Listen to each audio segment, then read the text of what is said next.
ഇന്ന് രാത്രിയിൽ ഈ മീറ്റിംഗിൽ സംബന്ധിക്കുന്ന ക്രിസ്തുവിൽ ബഹുമാന്യരായ എല്ലാ ആമീൻ സഹോദരങ്ങൾക്കും, പ്രത്യേകിച്ച് നമ്മുടെ കുഞ്ഞുങ്ങൾക്ക്, എല്ലാ പ്രിയപ്പെട്ടവർക്കും, ദൈവത്തിന്റെ ദാസന്മാർക്കും കർത്തൃനാമത്തിൽ വന്ദനം ചെയ്യുന്നു. നിങ്ങളെ എല്ലാവരെയും വളരെ സന്തോഷത്തോടെ സ്നേഹത്തോടെ ഞാൻ സ്വാഗതം ചെയ്യുന്നു. വളരെ നാളുകളായിട്ട് നമ്മൾ ആഗ്രഹിച്ചതാണ് നമ്മുടെ കുഞ്ഞുങ്ങളുമായി യുവതി യുവാക്കന്മാരുമായി ദൈവസ്ഥനിൽ അല്പസമയം ഇരുന്ന് തിരുവചനം നാം ശാന്തമായി പഠിക്കണമെന്ന്. കഴിഞ്ഞ ഞായറാഴ്ച വൈകിട്ടാണ് നമ്മൾ ക്രമീകരിച്ചതെങ്കിലും പ്രത്യേക ചില തടസ്സങ്ങൾ നേരിട്ടത് കൊണ്ട് അത് അറിയിച്ചിരുന്നല്ലോ. നമ്മൾ ഈ ആഴ്ചത്തേക്ക് മാറ്റിയിരുന്നു. നിങ്ങളെല്ലാവരും വളരെ പ്രാർത്ഥനയോടെയായിരുന്നു. പാലാരിവട്ടത്തെ ബഥേൽ AG സഭയും നമ്മുടെ നാഷണൽ അപ്പോസ്തോലിക് അസംബ്ലിയുടെ സമൂഹവുമായി ഒരുമിച്ച് ചേർന്നാണ് ഈ കൂട്ടായ്മയിൽ ഇന്നായിരിക്കുന്നത്. നമ്മൾ പ്രത്യേകിച്ച് യൂത്ത് മീറ്റിംഗ് എന്ന പേര് നമ്മൾ നൽകി. 13 വയസ്സ് മുതൽ മുകളിലോട്ടുള്ളവർ സംബന്ധിക്കുവാൻ പറഞ്ഞു. എന്നാൽ യുവജനം മാത്രമല്ല, എല്ലാ പ്രായപരിധിയില്ലാതെ പ്രിയപ്പെട്ടവരിൽ സംബന്ധിക്കുന്നുണ്ട്. വളരെ സന്തോഷമാണ്. നിങ്ങൾ എല്ലാവരെയും വന്ദനം ചെയ്യുന്നു. ഈ ദിവസങ്ങളിൽ നമ്മൾ ഇത് ആഗ്രഹിച്ചപ്പോൾ ദൈവത്തിന്റെ വചനത്തിൽ നിന്നും ശുശ്രൂഷിക്കുവാൻ ദൈവം നിയോഗിച്ചത് കർത്താവ് ഈ തലമുറയിൽ വളരെ ശക്തമായി ഉപയോഗിക്കുന്ന ദൈവത്തിന്റെ വചനം വളരെ ലളിതമായി അതേ അർത്ഥത്തിൽ തനിമയോടെ ഒട്ടും മാറ്റാതെ ഈ തലമുറയിൽ ദൈവവചനം പഠിപ്പിക്കുന്ന കർത്താവിൽ വളരെ അനുഗ്രഹീതനായ ബഹുമാന്യനായ ക്രിസ്തുവിൽ ഉപയോഗിക്കപ്പെടുന്ന ദൈവദാസൻ പാസ്റ്റർ ചേസ് ജോസഫ് അവരുകളെ കർത്താവ് നിയോഗിക്കുകയുണ്ടായി. നമ്മുടെ ക്ഷണം സ്വീകരിച്ച് നമ്മളോടൊപ്പം ഇന്ന് വൈകിട്ട് ചേർന്നായിരിക്കുന്നതിൽ ഞങ്ങൾക്ക് വളരെ സന്തോഷമുണ്ട്. വളരെ സന്തോഷത്തോടെ സ്നേഹത്തോടെ ഇന്ന് വൈകിട്ടത്തെ ശുശ്രൂഷയിലേക്ക് ഞങ്ങൾ സ്വാഗതം ചെയ്യുകയാണ്. കർത്താവിന്റെ ദാസനെ ആത്മാവ് നയിക്കുന്ന പോലെ സ്വാതന്ത്ര്യത്തിൽ ശുശ്രൂഷിക്കും. കൃത്യം 6:30 തന്നെ ദൈവത്തിന്റെ വചനം ശുശ്രൂഷയ്ക്കായി സമയം വേർതിരിക്കണം എന്നുള്ള ക്രമീകരണത്തിലാണ് നമ്മളായിരിക്കുന്നത്. അതിൽ 1 മിനിറ്റ് പോലും മാറ്റാതെ തുടർന്നുള്ള സമയം 8 മണി വരെ തിരുവചനം നാം പഠിക്കാൻ പോവുകയാണ്. വളരെ പ്രാർത്ഥനയോടെ മ്യൂട്ട് ചെയ്തിരിക്കുന്നവര് അൺമ്യൂട്ട് ആകാതെ ശ്രദ്ധിക്കണം. ഞങ്ങൾക്ക് അതിന്റെ ബുദ്ധിമുട്ടുകൾ ഉണ്ടാകും. വീഡിയോ ക്ലോസ് ചെയ്തിരിക്കുന്നവര് ദൈവസന്നിധിയിലാണ് ഇരിക്കുന്നത് എന്നുള്ള ബോധ്യത്തിൽ, നിങ്ങളെ കാണുന്ന ഒരു കണ്ണുണ്ട് എന്നുള്ള ആ ബോധ്യത്തിലും ഏകാഗ്രതയിലും ശ്രദ്ധയിലും ആയിരിക്കണം വീഡിയോ ക്ലോസ് ചെയ്തിരിക്കുന്നവര്. ഓപ്പൺ ചെയ്യാൻ കഴിയുന്നവരെല്ലാം ചെയ്യുക. ശുശ്രൂഷകന്മാരും അത് ചെയ്യുക. മറ്റ് നിങ്ങൾ ഇരിക്കുന്നിടത്ത് എന്തെങ്കിലും ബുദ്ധിമുട്ടുകൾ ഉണ്ടെങ്കിൽ നിങ്ങളെ നിർബന്ധിക്കുന്നില്ല. അത് നിങ്ങളുടെ സാഹചര്യം പോലെ ചെയ്താൽ. Thank you. വളരെ പ്രാർത്ഥനയോടെ ആയിരിക്കാം. തുടർന്നുള്ള സമയം വചന ശുശ്രൂഷയ്ക്കായി പാസ്റ്റർ ചേസ് ജോസഫ് അവരുകളെ ക്ഷണിക്കുന്നു.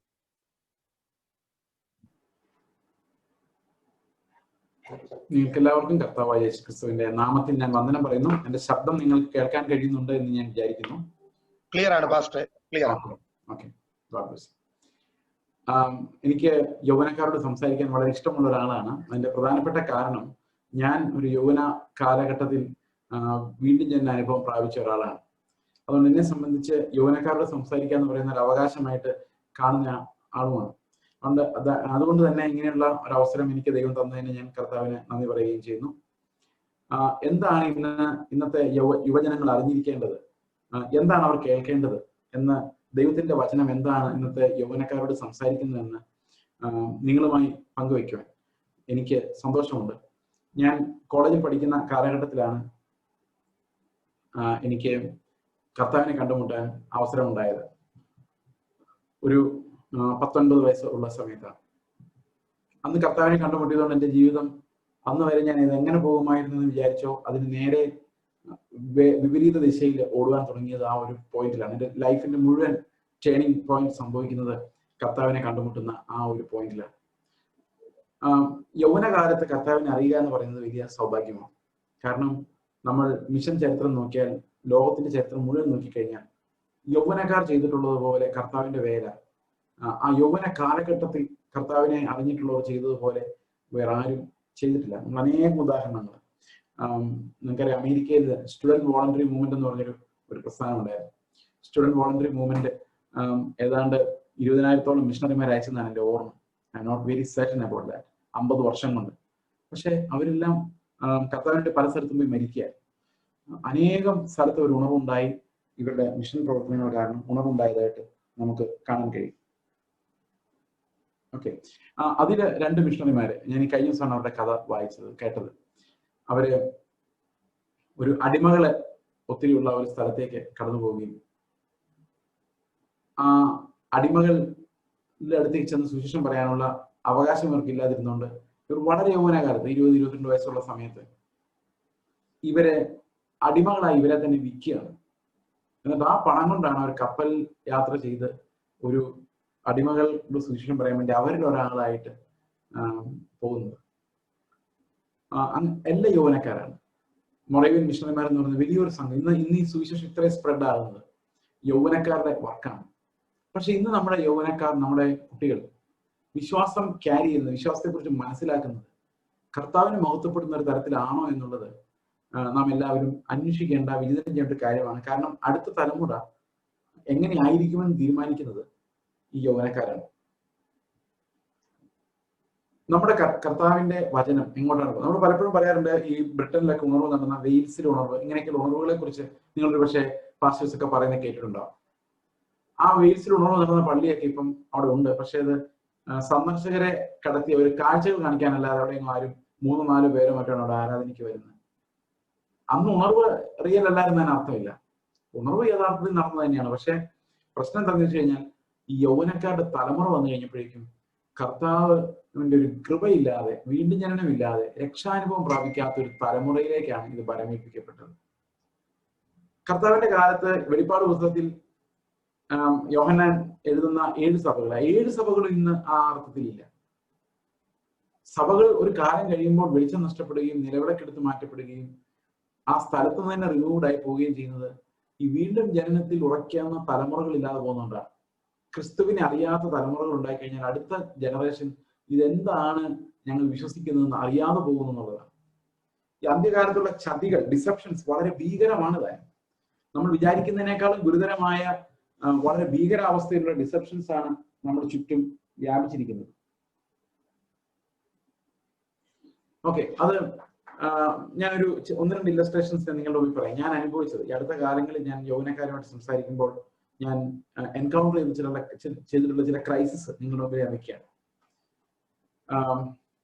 ഞാൻ എവിടെ ചെന്നാലും ഒരു കാലത്ത് ഞാൻ ചോദിക്കുമായിരുന്നു ഇങ്ങനൊരു ചോദ്യം: നിങ്ങളിൽ രക്ഷിക്കപ്പെട്ടോ, വീണ്ടും ജനിച്ചവർ എത്ര പേരുണ്ട്? യൗവനക്കാരുടെ കൃത്യമായിട്ട് ഞാൻ ചോദിക്കുമായിരുന്നു. ഈ അടുത്തിടെയാണ് ഞാനത് നിർത്തിയത്. കാരണം അത് വളരെ എനിക്ക് ഏതാണ്ട് ഒരു എസ്റ്റിമേറ്റ് കിട്ടി ഇതെങ്ങനെയാ പോകുന്നു എന്നുള്ള കാര്യം. അതുകൊണ്ട് ഇപ്പൊ ഞാൻ അങ്ങനെ ചോദിക്കാറില്ല. I want to know how our young generation would look like after 10 years or 50 years. What faith they would hold on to, how they would confess Christ, and which faith they would follow, and what shape the church would take. ഇതൊക്കെ അറിയണമെന്നൊരു ആഗ്രഹം ഉള്ളതുകൊണ്ടാണ് ഇങ്ങനെ യൗവനക്കാരോട് ചോദിക്കുന്നത്. അപ്പോ കഴിഞ്ഞ ഡിസംബറിൽ ഞാൻ ഒരു ചർച്ചിൽ ഇങ്ങനെ ചോദിച്ചു, നിങ്ങൾ വീണ്ടും ജനിച്ച ആളുകൾ എത്ര പേരുണ്ട്? രക്ഷാനിർണയം പ്രാപിച്ചോളെന്ന് കൈവക്കാൻ പറഞ്ഞു. വളരെ ചുരുക്കം 3 പേര് കൈവക്കി, 40ഓളം പേരുള്ളത്. ആ കൈവക്കിയവർ തന്നെ വീണ്ടും ജനനം എങ്ങനെയാണെന്ന് ശരിക്കും മനസ്സിലാക്കിയിട്ടുണ്ടായിരുന്നില്ല. അവർ പറഞ്ഞത്, വീണ്ടും ജനനത്തെ കുറിച്ച് പറഞ്ഞത് ഭാഗികമായ കാര്യങ്ങളായിരുന്നു, ചിലത് തികച്ചും തെറ്റായ കാര്യമായിരുന്നു.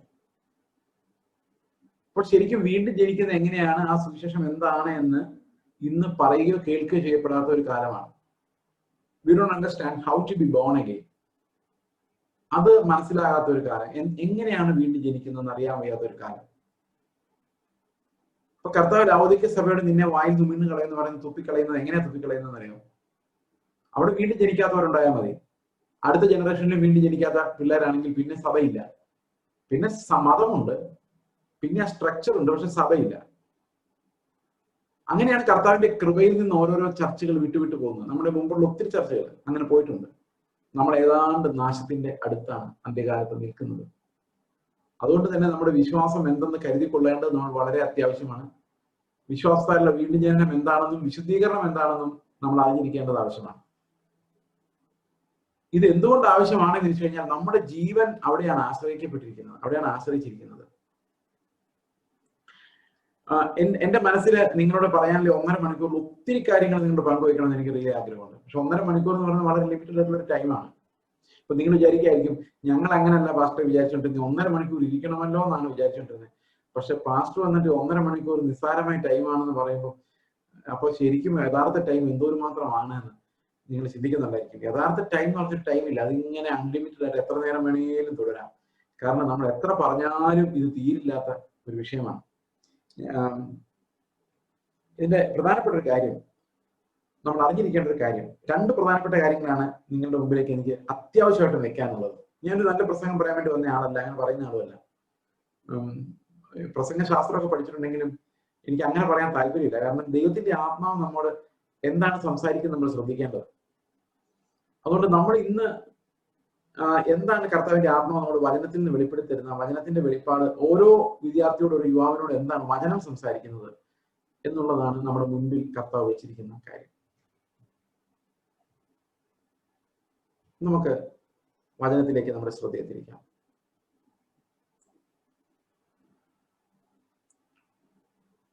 വീണ്ടും ജനനം എങ്ങനെയാണ് സംഭവിക്കുന്നത്? നമ്മൾ എങ്ങനെയാണ് ദൈവത്തിന്റെ മക്കളായി മാറുന്നത്? How do we become children of God? നമ്മൾ ശരിക്കും ദൈവത്തിന്റെ മക്കളാണോ? നിങ്ങൾ ഇത്രയും പ്രൈമറി കാര്യമാണോ എന്ന് ഇവിടെ പറയാം. പ്രൈമറി കാര്യമാണ്, പക്ഷെ പലപ്പോഴും നമുക്ക് മിസ്സായി പോകുന്ന ചില കാര്യങ്ങൾ അതിനകത്തുണ്ട്. യോഹന്നാന്റെ സുവിശേഷം 1:12 പറയുന്ന, അവനെ കൈക്കൊണ്ട് അവന്റെ നാമത്തിൽ വിശ്വസിക്കുന്ന ഏവർക്കും അവൻ ദൈവ മക്കളാകുവാൻ അധികാരം കൊടുത്തു. Right to become the children of God. ദൈവത്തിന്റെ മക്കളാകുവാനുള്ള അധികാരം കൊടുത്തു.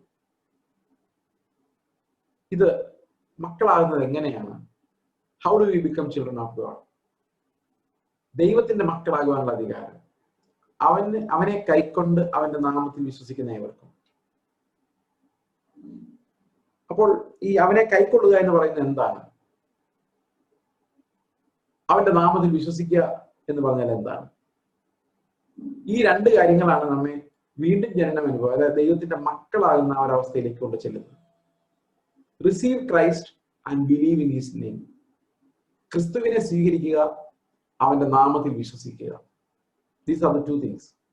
ഇത് രണ്ടും എങ്ങനെ നടക്കില്ല എന്ന് മാത്രമേ യോഹന്നാൻ 1-ാം അധ്യായത്തിൽ പറയുന്നുള്ളൂ. പ്രധാനമായും വിശദീകരിക്കുന്നുള്ളൂ. അത് ദൈവത്താൽ മാത്രമേ നടക്കുകയുള്ളൂ എന്ന് പറയുന്നുണ്ട്, പക്ഷെ വിശദീകരിക്കുന്നില്ല. എങ്ങനെ നടക്കുകയില്ല എന്ന് വിശദീകരിക്കുന്നുണ്ട്. രക്തത്താൽ നമുക്ക് മക്കളാകാൻ കഴിയില്ല. അതായത് പേരൻസ് വിശ്വാസികളാണ് എന്ന കാരണത്താൽ we don't become children of God. Point number 1. Point number 2, human ഡിസിഷനാൽ, ജഡത്തിന്റെ തീരുമാനങ്ങളാൽ പറ്റില്ല. ജഡത്തിന്റെ തീരുമാനങ്ങളാൽ നമുക്ക് ദൈവത്തിന്റെ മക്കളാകാൻ പറ്റില്ല.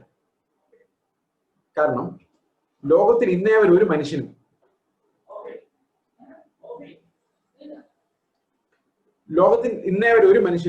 ജഡത്തിന്റെ ഒരു തീരുമാനം എടുത്തിട്ട് ആരുടെയും മകനായിട്ടോ മകളായിട്ടോ ജനിച്ചിട്ടില്ല. നമുക്കൊരു തീരുമാനമെടുത്ത് ജനിക്കാനുള്ള കപ്പാസിറ്റി ഉള്ളവരല്ല മനുഷ്യര്. We don't have that capacity to become children of God by decision, or even children of a man. We cannot even become a child of a man by a decision making. അപ്പൊ പിന്നെ എങ്ങനെയാണ് ദൈവത്തിന്റെ മക്കളാകാൻ നമ്മളൊരു തീരുമാനം എടുക്കുന്നു പറയുന്നത്? പലപ്പോഴും നമ്മൾ വിചാരിക്കും നമ്മുടെ ഒരു തീരുമാനം നമ്മളെ ദൈവത്തിന്റെ മക്കളാക്കി മാറ്റും എന്നുള്ളതാണ്. ഒരിക്കലും അങ്ങനെ സംഭവിക്കുന്നില്ല. അതിന്റെ റീസൺ, ഒരു മകനും തീരുമാനമെടുത്തല്ല ജനിക്കുന്നത്. നമ്മൾ ആരും 1990 ആയല്ലോ, അല്ലെങ്കിൽ 2000 ആയല്ലോ, എവിടെയെങ്കിലും ജനിക്കണമല്ലോ എന്ന് ഇന്നാരുടെ വീട്ടിൽ ജനിച്ചേക്കാം എന്ന് പറഞ്ഞ് തീരുമാനമെടുത്ത് ജനിച്ചിട്ടുള്ള ഒരൊറ്റയാൾ പോലും ഇല്ല. അങ്ങനെ ആർക്കും സാധിക്കില്ല. അതുപോലെ തന്നെ ദൈവത്തിന്റെ മക്കളാകുവാനും ജഡത്തിന്റെ തീരുമാനത്താൽ സാധിക്കില്ല എന്ന് ദൈവത്തിന്റെ വചനം നമ്മളെ പഠിപ്പിക്കുന്നു. പലപ്പോഴും നമ്മൾ പ്രസംഗിക്കുമ്പോൾ പറയുന്ന ഒരു കാര്യം, നിങ്ങൾ തീരുമാനമെടുക്കാതെ പോകരുന്ന. നിങ്ങളെല്ലാം തീരുമാനം എടുത്തിട്ടുള്ളവരായിരിക്കും പല പ്രാവശ്യം. നമ്മുടെ ചില തീരുമാനങ്ങൾ എങ്ങനെയാണെന്ന് അറിയാമോ? നമ്മൾ തീരുമാനം എടുത്തു കഴിയുമ്പോൾ നമുക്ക് 1-2 ദിവസത്തേക്ക് ഭയങ്കരമായ ഒരു ആസക്തി കാണും. ചെയ്യണം. പക്ഷെ 2 ദിവസം കഴിയുമ്പോഴേക്കും അതിന്റെ ആസക്തി കുറഞ്ഞു വരും. തീരുമാനം എടുത്തത് നമ്മൾ ഓർക്കും, പക്ഷെ അതിനുള്ള ഒരു ആസക്തി കുറഞ്ഞു വരും. ഫോർ എക്സാമ്പിൾ, ഞാൻ ഇന്നലെ ഒരു യോഗത്തിൽ പങ്കെടുക്കുകയായിരുന്നു. ഞാൻ ട്രാൻസ്ലേറ്റ് ചെയ്യാവുന്ന ഒരു മിഷൻ പ്രോഗ്രാം, ഒരു ഇന്റർനാഷണൽ മിഷൻ പ്രോഗ്രാമാണ്. ഇന്റർനാഷണൽ മിഷൻ പ്രോഗ്രാം എന്ന് പറയുന്നത് ശരിക്കും ഇതുവരെ സുവിശേഷം കേട്ടിട്ടില്ല. നിങ്ങളെ യൗവനക്കാരെ ചലഞ്ച് ചെയ്യാനും ഞാൻ ഈ ഒരു 2-3 മിനിറ്റ് അതെന്താണെന്ന് വിശദീകരിക്കാൻ ആഗ്രഹിക്കുന്നു. അതായത് 1974 നടന്ന ഒരു കോൺഫറൻസ് ഉണ്ട്, ഇവാഞ്ചലിക്കൽ കോൺഫറൻസ്, ലൗസൈൻ കോൺഫറൻസ് എന്നാണ് വിളിക്കുന്നത്. ആ കോൺഫറൻസില് ഒരു സ്കോളർ, ഒരു പണ്ഡിതൻ ഒരു പേപ്പർ പ്രസന്റ് ചെയ്തു. അതിങ്ങനെയായിരുന്നു: ലോകത്തിൽ ആകമാനം 24,000 ജനവിഭാഗങ്ങളാണുള്ളത്, 24,000 പീപ്പിൾ ഗ്രൂപ്പ്സ്. അതില് 13,000 പീപ്പിൾ ഗ്രൂപ്പ്സിന്റെ അടുത്ത് സുവിശേഷം എത്തിയിട്ടുണ്ട്. അദ്ദേഹം പറഞ്ഞു 13,000 ജനവിഭാഗങ്ങളെടുത്ത് സുവിശേഷം എത്തിയിട്ടുണ്ട്. 11,000 ഗ്രൂപ്പുകളിൽ ഇനിയും സുവിശേഷം എത്താനുണ്ട്. That was in 1974. അതിനുശേഷം നടന്ന മിഷൻ പ്രവർത്തനങ്ങൾ വഴി 2019 ആയപ്പോഴേക്ക് ഇവാഞ്ചലിക്കൽ കോൺഫറൻസ്, ലോകമെമ്പാടും നടക്കുന്ന സുവിശേഷത്തിന് വേണ്ടിയുള്ള കോൺഫറൻസ്, അവർ കണ്ടെത്തിയത് ഇനി 500 ജനവിഭാഗങ്ങൾ മാത്രമാണ് ലോകത്തിൽ സുവിശേഷം കേൾക്കാനുള്ളത്. ആ 10,500 സ്ഥലങ്ങളിലും ഈ ആധുനിക കാലഘട്ടത്തിൽ സുവിശേഷകരെത്തി, മിഷണറിമാരെത്തി. ഈ 50 വർഷം കൊണ്ട് അവിടെ കവർ ചെയ്തു. ഇനി 500 ജനവിഭാഗങ്ങൾ മാത്രമാണ് അവശേഷിക്കുന്നത്. ഈ 500 ജനവിഭാഗങ്ങളിലും കൂടെ സുവിശേഷം എത്തുക എന്നുള്ളത് കർത്താവിന്റെ ആഗ്രഹമാണ്. കാരണം അവിടെയും കൂടെ സുവിശേഷം എത്തിയ ശേഷമേ കർത്താവിന്റെ വരവ് ഉണ്ടാകാൻ നമ്മൾ പ്രതീക്ഷിക്കാവൂ. അതിനുമുമ്പ് വരുമോ ഇല്ലയോ എന്നുള്ള കാര്യം. പക്ഷെ നമ്മൾ അവരെയും കൂടെ ഉൾക്കൊള്ളണമല്ലോ. കാരണം ലോകത്തിൽ എല്ലാ ജാതികളിൽ നിന്നും ആളുകൾ സ്വർഗത്തിലുണ്ടാകണം. അപ്പൊ ശരിക്കും സുവിശേഷീകരണം അന്ത്യകാലത്ത് അതിന്റെ ക്ലൈമാക്സിലേക്ക് എത്തിക്കൊണ്ടിരിക്കുന്ന സമയത്ത് ഇതുവരെ സുവിശേഷം കേട്ടിട്ടില്ലാത്ത 500 ജനവിഭാഗങ്ങൾ, ലോകത്തിൽ വിവിധ ഭാഗങ്ങളിൽ വർക്ക് ചെയ്യുന്ന 500 ജനവിഭാഗങ്ങൾ, ആ 500 ജനവിഭാഗങ്ങളുടെ അടുത്തേക്ക് പോകുന്ന മിഷണറി വർക്കാണ് ഇവർ ചെയ്യുന്നത്. അപ്പോൾ ഇതിന്റെ പ്രത്യേകത എന്താണെന്ന് വെച്ച് കഴിഞ്ഞാല്, ഇതിന്റെ നേതൃത്വം എന്ന് പറയുന്ന ഈ മിഷൻ പ്രവൃത്തി ആരാണ് ചെയ്യുന്നത്, മിഷണറി വർക്ക് ആരാണ് ചെയ്യുന്നതെന്ന് ചോദിച്ചു കഴിഞ്ഞാൽ അത് പ്രധാനമായും ചൈനക്കാരും കൊറിയക്കാരുമാണ് ഇന്ന് ലോകത്തിലെ ഏറ്റവും കൂടുതൽ മിഷണറിമാരെ അയക്കുന്നത്. ഇന്ത്യക്കാർ പല സ്ഥലങ്ങളിൽ പോകുന്നുണ്ടെങ്കിൽ അതെല്ലാം പണം ഉണ്ടാക്കാൻ വേണ്ടി മിക്കവാറും ആൾക്കാരെല്ലാം പോകുന്നു. കൂടുതൽ ആൾക്കാരല്ലേ ഗൾഫിൽ പോകുന്നത് പണം ഉണ്ടാക്കാൻ വേണ്ടി അല്ലേ. ഈ ഗൾഫിലാണ് ഏറ്റവും കൂടുതൽ അവിശ്വാസികളുള്ള ഒരു ഏരിയ.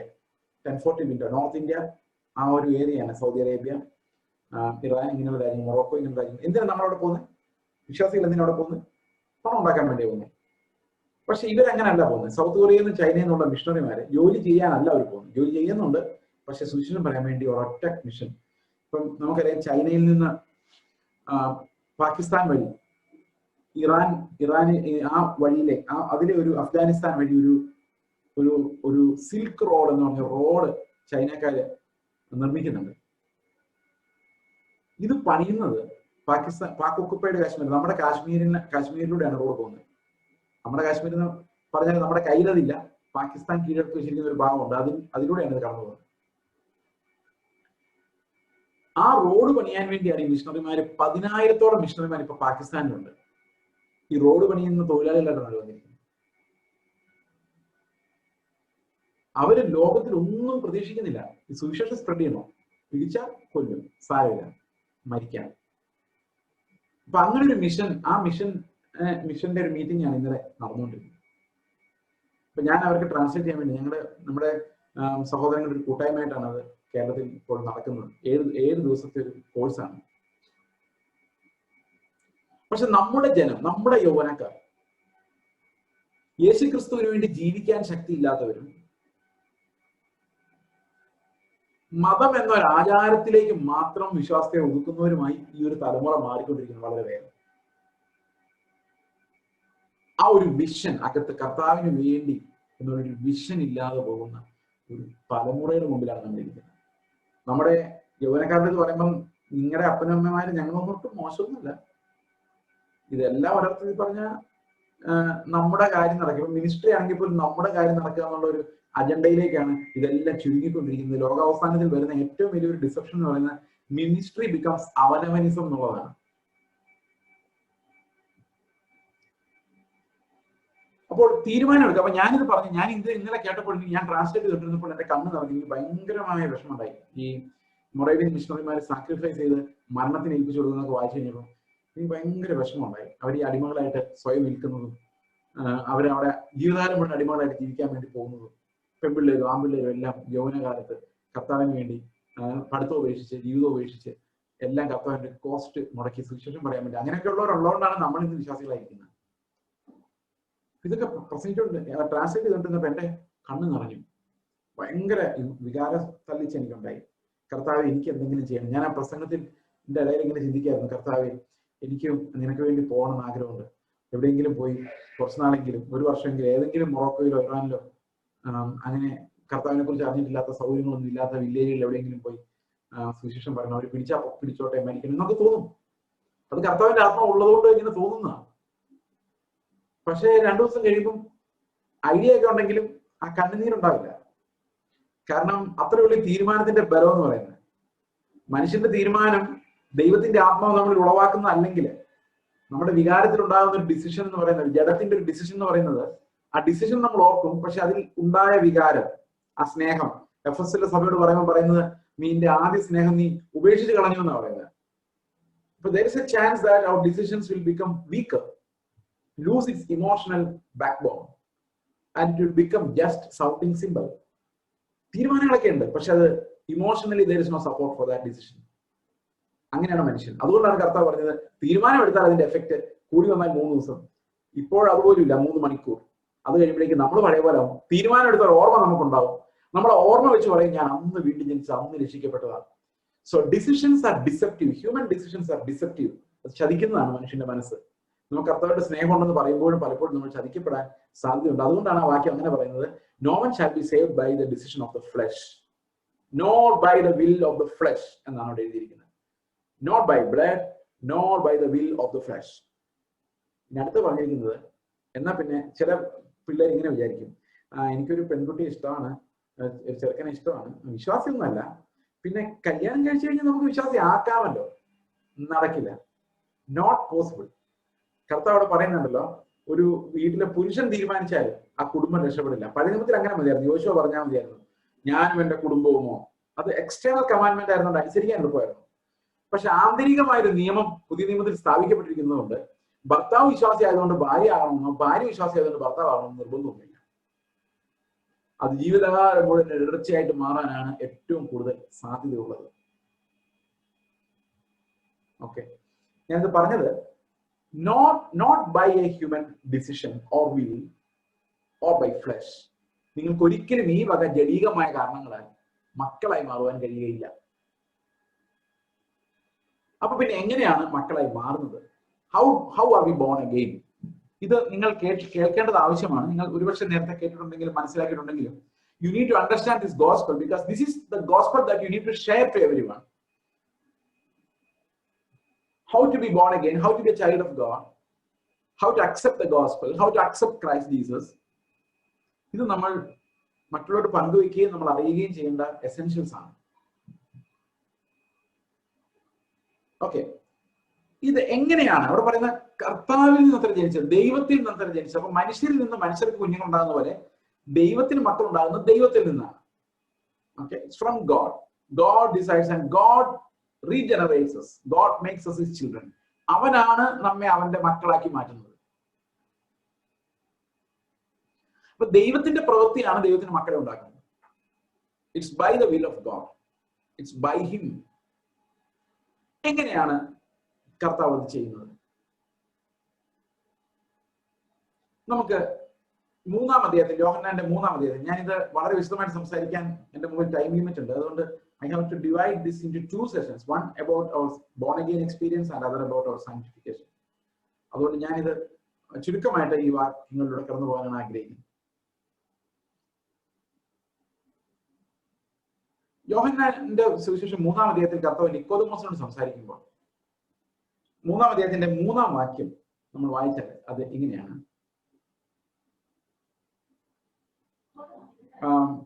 നിക്കോദെമോസിന്റെ കർത്താവ് പറയുന്നത്, വീണ്ടും ജനിച്ചില്ല എങ്കിൽ ദൈവരാജ്യത്തിൽ പ്രവേശിക്കുവാൻ ആർക്കും കഴിയുകയില്ല. ഓക്കെ, യേശു അവനോട് ആമേൻ ആമേൻ ഞാൻ നിന്നോട് പറയുന്നു, പുതുതായി ജനിച്ചില്ല എങ്കിൽ ദൈവരാജ്യം കാണുവാൻ ആർക്കും കഴിയുകയില്ല എന്ന് ഉത്തരം പറഞ്ഞു. ഇപ്പൊ നമ്മുടെ കേരളത്തിൽ ഒരു പൊതുവൊരു ചൊല്ലുണ്ട്, ചില കാര്യങ്ങളൊക്കെ ചെയ്യുമ്പോൾ നമ്മൾ ഇങ്ങനെ പറയാം, ഇതിനെ നീ ഒരു ജന്മം കൊണ്ട് ജനിക്കണം. കേട്ടിട്ടുണ്ടോ? ഈ പണി നീ ചെയ്യണമെങ്കിൽ നിനക്ക് ഒരു ജന്മം കൊണ്ട് നീ ജനിക്കേണ്ടി വരും, ഈ ജന്മം കൊണ്ട് നടക്കത്തില്ല എന്നൊക്കെ പറയല്ലേ. നമുക്ക് വേറെ ജന്മങ്ങളൊന്നും ഇല്ല, പക്ഷെ ഇതൊരു ശൈലിയായിട്ട് ഇങ്ങനെ പറയുന്നതാണ്. ചിലപ്പോ ഇങ്ങനെ ആൾക്കാർ വീരവാദം മുഴക്കാറുണ്ട്, നിനക്ക് എന്നെ തോപ്പിക്കണമെങ്കിൽ രണ്ടാമതൊന്നോട് ജനിക്കേണ്ടി വരും എന്ന് പറയാറില്ലേ. ഇതൊരു ഭീഷണിയാണ്. ഞാൻ നിങ്ങളെ ഭീഷണിപ്പെടുത്തുന്നല്ല, ഇതൊരു കോമൺ മലയാളി ഭീഷണിയാണ്.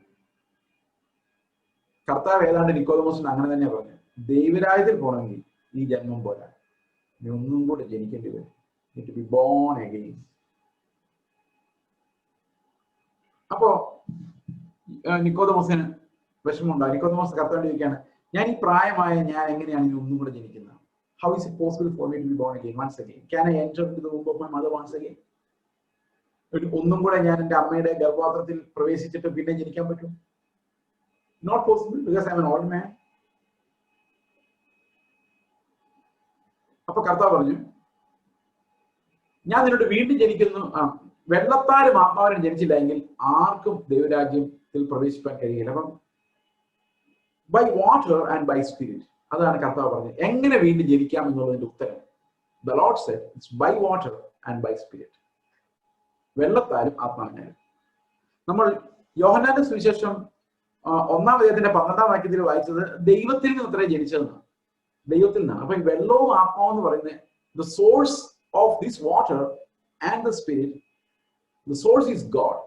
ദൈവമാണ് അതിന്റെ ഉറവിടം, ഈ വെള്ളത്തിന്റെയും ഈ ആത്മാവിന്റെയും.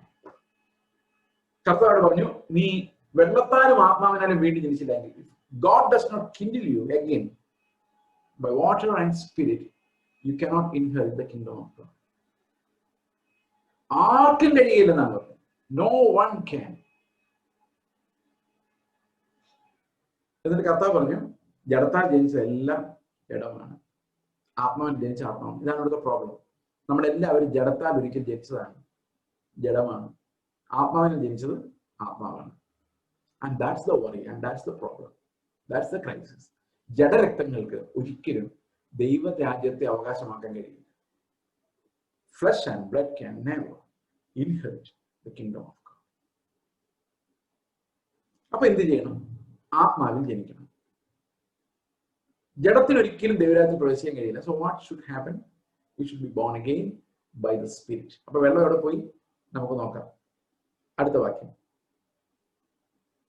ഈ പുതിയ തലമുറയോട് സംസാരിക്കുമ്പോൾ ഞാൻ ഇത്തിരി കട്ടിയായിട്ട് തന്നെ സംസാരിക്കാനാണ് ആഗ്രഹിക്കുന്നത്. കാരണം അന്ത്യകാലമാണ്, സന്ധ്യാസമയമാണ്. ആർക്കും പ്രവർത്തിച്ചു കൂടാൻ പറ്റാത്ത ഒരു രാത്രി നമ്മുടെ മുമ്പിലുണ്ട്. അതിനു മുൻപ് നാം കർത്താവിന്റെ വേല തികയ്ക്കേണ്ടവരാണ്. അതുകൊണ്ട് ഇനി നമുക്ക് സോഫ്റ്റ് ആയിട്ടുള്ള കാര്യങ്ങളിലേക്ക് കടക്കാൻ സമയമില്ല, അനുവാദമില്ല. അത് യൗവനക്കാരായാലും മുതിർന്നവരായാലും നമുക്കിനി സോഫ്റ്റ് ആയിട്ട്, നിങ്ങൾക്കറിയാമോ, ഈ ജിഹാദികളുണ്ട്, വളരെ ചെറുപ്പത്തിലാണ് കുഞ്ഞുങ്ങളെ അവർ വിളിച്ചുകൊണ്ട് പോകുന്നത്. കാരണം that's the time then their brain can be fed with serious things. Communist നക്സലുകൾ എല്ലാം ചെറുപ്പത്തിലെ, യൗവനത്തിലാണ്. നമ്മൾ വിശ്വാസികൾ മാത്രം ലോകത്തിന് വേണ്ടല്ലോ ഓടി ഒരു വാർദ്ധക്യകാലമാകുമ്പോൾ ഉണ്ടാകുന്ന ഒരു റിട്ടയർമെന്റ് സ്പിരിച്വാലിറ്റിയിലേക്കാണ് മിക്കവാറും ആൾക്കാർ പോകുന്നത്. നല്ല കാര്യമാണ്, സ്വർഗത്തിൽ പോകാൻ അത് മതി. പക്ഷേ കർത്താവിന് വേണ്ടി ജീവിക്കുന്ന ഒരു ഹോൾ ലൈഫ് പെർസ്പെക്റ്റീവിലേക്ക് നോക്കുമ്പോൾ യൗവനകാലത്ത് കർത്താവിനെ അറിയേണ്ടത് എത്രമാത്രം ഇമ്പോർട്ടന്റ് ആണ്. അതുകൊണ്ട് ഈ യോഹന്നാന്റെ സുവിശേഷം ശരിക്കും നിസ്സാരമായി കാണരുത്, അത് ലൈറ്റായിട്ട് കാണരുത്. അത് വളരെ വളരെ ആഴമുള്ള, ഗൗരവമേറിയ, ഒരുപക്ഷെ നമ്മളെ ഭയപ്പെടുത്തുന്ന തരത്തിലുള്ള പഠിപ്പിക്കലുകളിലേക്കാണ് യേശുക്രിസ്തു നിക്കോദെമോസിനോട് സംസാരിക്കുമ്പോൾ കടന്നുപോയിക്കൊണ്ടിരിക്കുന്നത്. നമുക്ക് ആ ഭാഗങ്ങളൊന്ന് വായിക്കാം. ചില ഭാഗങ്ങൾ മാത്രം നമുക്ക് നിർത്തും. ഞാൻ വായിക്കാം. 7-ാം വാക്യത്തിൽ ഇങ്ങനെ പറയും, 3:7, നിങ്ങൾ പുതുതായി ജനിക്കണമെന്ന് ഞാൻ നിന്നോട് പറയുക, നീ ആശ്ചര്യപ്പെടരുത്. Don't be surprised. നീ ഞെട്ടരുത്. ഇത് രണ്ടാമത് ജനിക്കണം എന്ന് പറഞ്ഞാൽ വിഷമിക്കരുത്, ഞെട്ടരുത്. വേറെ നിവൃത്തിയില്ല. കാറ്റ് ഇഷ്ടമുള്ളിടത്ത് ഊതുന്നു, അതിന്റെ ശബ്ദം നീ കേൾക്കുന്നു, എങ്കിലും അത് എവിടെ നിന്ന് വരുന്നുവെന്നും എവിടേക്ക് പോകുന്നുവെന്നും അറിയുന്നില്ല. ആത്മാവിനാൽ ജനിച്ചവനെല്ലാം അങ്ങനെ ആകുന്നു എന്ന് പറഞ്ഞു. ഈ ഒരു വാക്യം ശരിക്കും ഏറ്റവും കട്ടിയായിട്ടുള്ള, വീണ്ടും ജനനത്തെ കുറിച്ച് പറയുന്ന വാക്യങ്ങളിൽ ഏറ്റവും കട്ടിയായിട്ടുള്ള വാക്യമാണ്. കാറ്റിന്റെ ഉപമാനം. ആത്മീക മനുഷ്യൻ ഈസ് ലൈക്ക് വിൻഡ് എന്ന് പറഞ്ഞാൽ, ആ വിൻഡിന് എവിടെ നിന്നാണ് വരുന്നതെന്നും എങ്ങോട്ടാണ് പോകുന്നതെന്നും അറിയേണ്ട കാര്യമില്ല. നാളെ എന്ത് സംഭവിക്കുമെന്ന് അറിയേണ്ട കാര്യമില്ല. നാളെ ഞാൻ വീശി ചെല്ലുമ്പോൾ ഒരു മലയായിരിക്കുമോ, അവിടെ ഇടിച്ച് എന്റെ കാറ്റ് തീരുമോ എന്ന് കാറ്റിന് സംശയമില്ല. No thoughts about future. നാളെ എന്റെ മുമ്പിൽ കടലാണോ എന്ന് അറിയേണ്ട കാര്യമില്ല. കാറ്റിനൊരൊറ്റ പണി ചെയ്താൽ മതി, വീശിക്കൊണ്ടിരുന്നാൽ മതി. അതിന് തൂണുകൾ ആവശ്യമില്ല. എന്ന് മാത്രമല്ല, രാത്രിയിൽ എവിടെയെങ്കിലും ഒന്ന് വിശ്രമിച്ചിട്ട് നാളെ വീശാം എന്ന് പറയാനും കാറ്റിന് പറ്റില്ല. It will continue to blow. അങ്ങനെയാണ് വിൻഡിന്റെ സ്വഭാവം. കാറ്റ് അങ്ങനെയാണ്. ആത്മാവ് ജനിച്ചവരെല്ലാം അങ്ങനെയാണ് എന്ന കർത്താവ് പറയും. സോ ദേ ആർ നോട്ട് ഹാങ്ങിങ് ഓൺ earthly pillars. ഭൂസംബന്ധമായ തൂണുകളിലല്ല അവരുടെ ലൈഫ്. ഞാനിത് പറയാൻ കാരണം, ഞാൻ രക്ഷിക്കപ്പെടുന്ന സമയത്ത്, വീണ്ടും ജനിക്കുന്ന സമയത്ത് എനിക്ക് ഏറ്റവും കൂടുതൽ മനസ്സിലായ ഒരു കാര്യം കർത്താവിന്റെ കർത്തൃത്വം എന്ന ഭാഗമാണ്. ഹീസ് മൈ ലോർഡ് എന്നുള്ളത്. He's my lord. ലോർഡ് എന്ന് പറഞ്ഞാൽ അവൻ എന്റെ പ്രഭുവാണ്, യജമാനനാണ്. He's the decision maker. അപ്പൊ ഞാൻ സെക്കൻഡ് ഇയർ ഡിഗ്രിക്ക് പഠിക്കുന്ന കാലമാണ്. അപ്പൊ എൻ്റെ ഉള്ളിൽ കർത്താവിന്റെ വചനം എന്ന് പറഞ്ഞു, you are not independent, you are not your king, I am your Lord. ഞാനാണ് തീരുമാനിക്കുന്നത്. അപ്പൊ എനിക്കൊരു പേടി എൻ്റെ ഉള്ളിലുണ്ടായി. കർത്താവെ, ഇന്ന് എന്നോട് നീ സുവിശേഷകർക്ക് ഇറങ്ങാൻ പറഞ്ഞാൽ ഞാൻ എന്ത് ചെയ്യും? പഠിത്തം പകുതിയിൽ വെച്ച് നിർത്തേണ്ടി വരും. എന്റെ പേരൻസിനോട് ബൈ പറയാൻ പോലും അനുവദിച്ചില്ലെങ്കിലോ, കാരണം സുവിശേഷത്തിൽ അങ്ങനെയുണ്ട്. അപ്പനോട് യാത്ര പറയാൻ പോലും കർത്താവ് അനുവദിക്കാതിരുന്നിട്ടുണ്ട്. ഇറങ്ങിക്കോ, എന്റെ പിന്നാലെ പോരെയെന്ന് കർത്താവ് പറഞ്ഞാൽ ഞാൻ എന്ത് ചെയ്യുമെന്നു വല്ലാതെ ഞാൻ ഭയപ്പെട്ടു. ഞാനന്ന് എൻ്റെ അമ്മയോട് ഇന്ന് പറഞ്ഞാൽ ഓർക്കുന്നുണ്ട്, അടുത്ത അവധിക്ക് ഞാൻ വന്നില്ലെങ്കിൽ ഞാൻ സുവിശേഷ വേലയ്ക്ക് പോയി എന്ന് വിചാരിച്ചോണം. At that time we were not Pentecostals, we were not baptized, but the born again experience, വീണ്ടും ജനനം തന്നെ എന്റെ ജീവൻ കർത്താവിന്റെ ആ തീരുമാനത്തിന് കീഴിലേക്ക് വിട്ടുകൊടുക്കാൻ എന്നെ നിർബന്ധിക്കുകയായിരുന്നു. But God did not call me for another 3 years. But that happened eventually.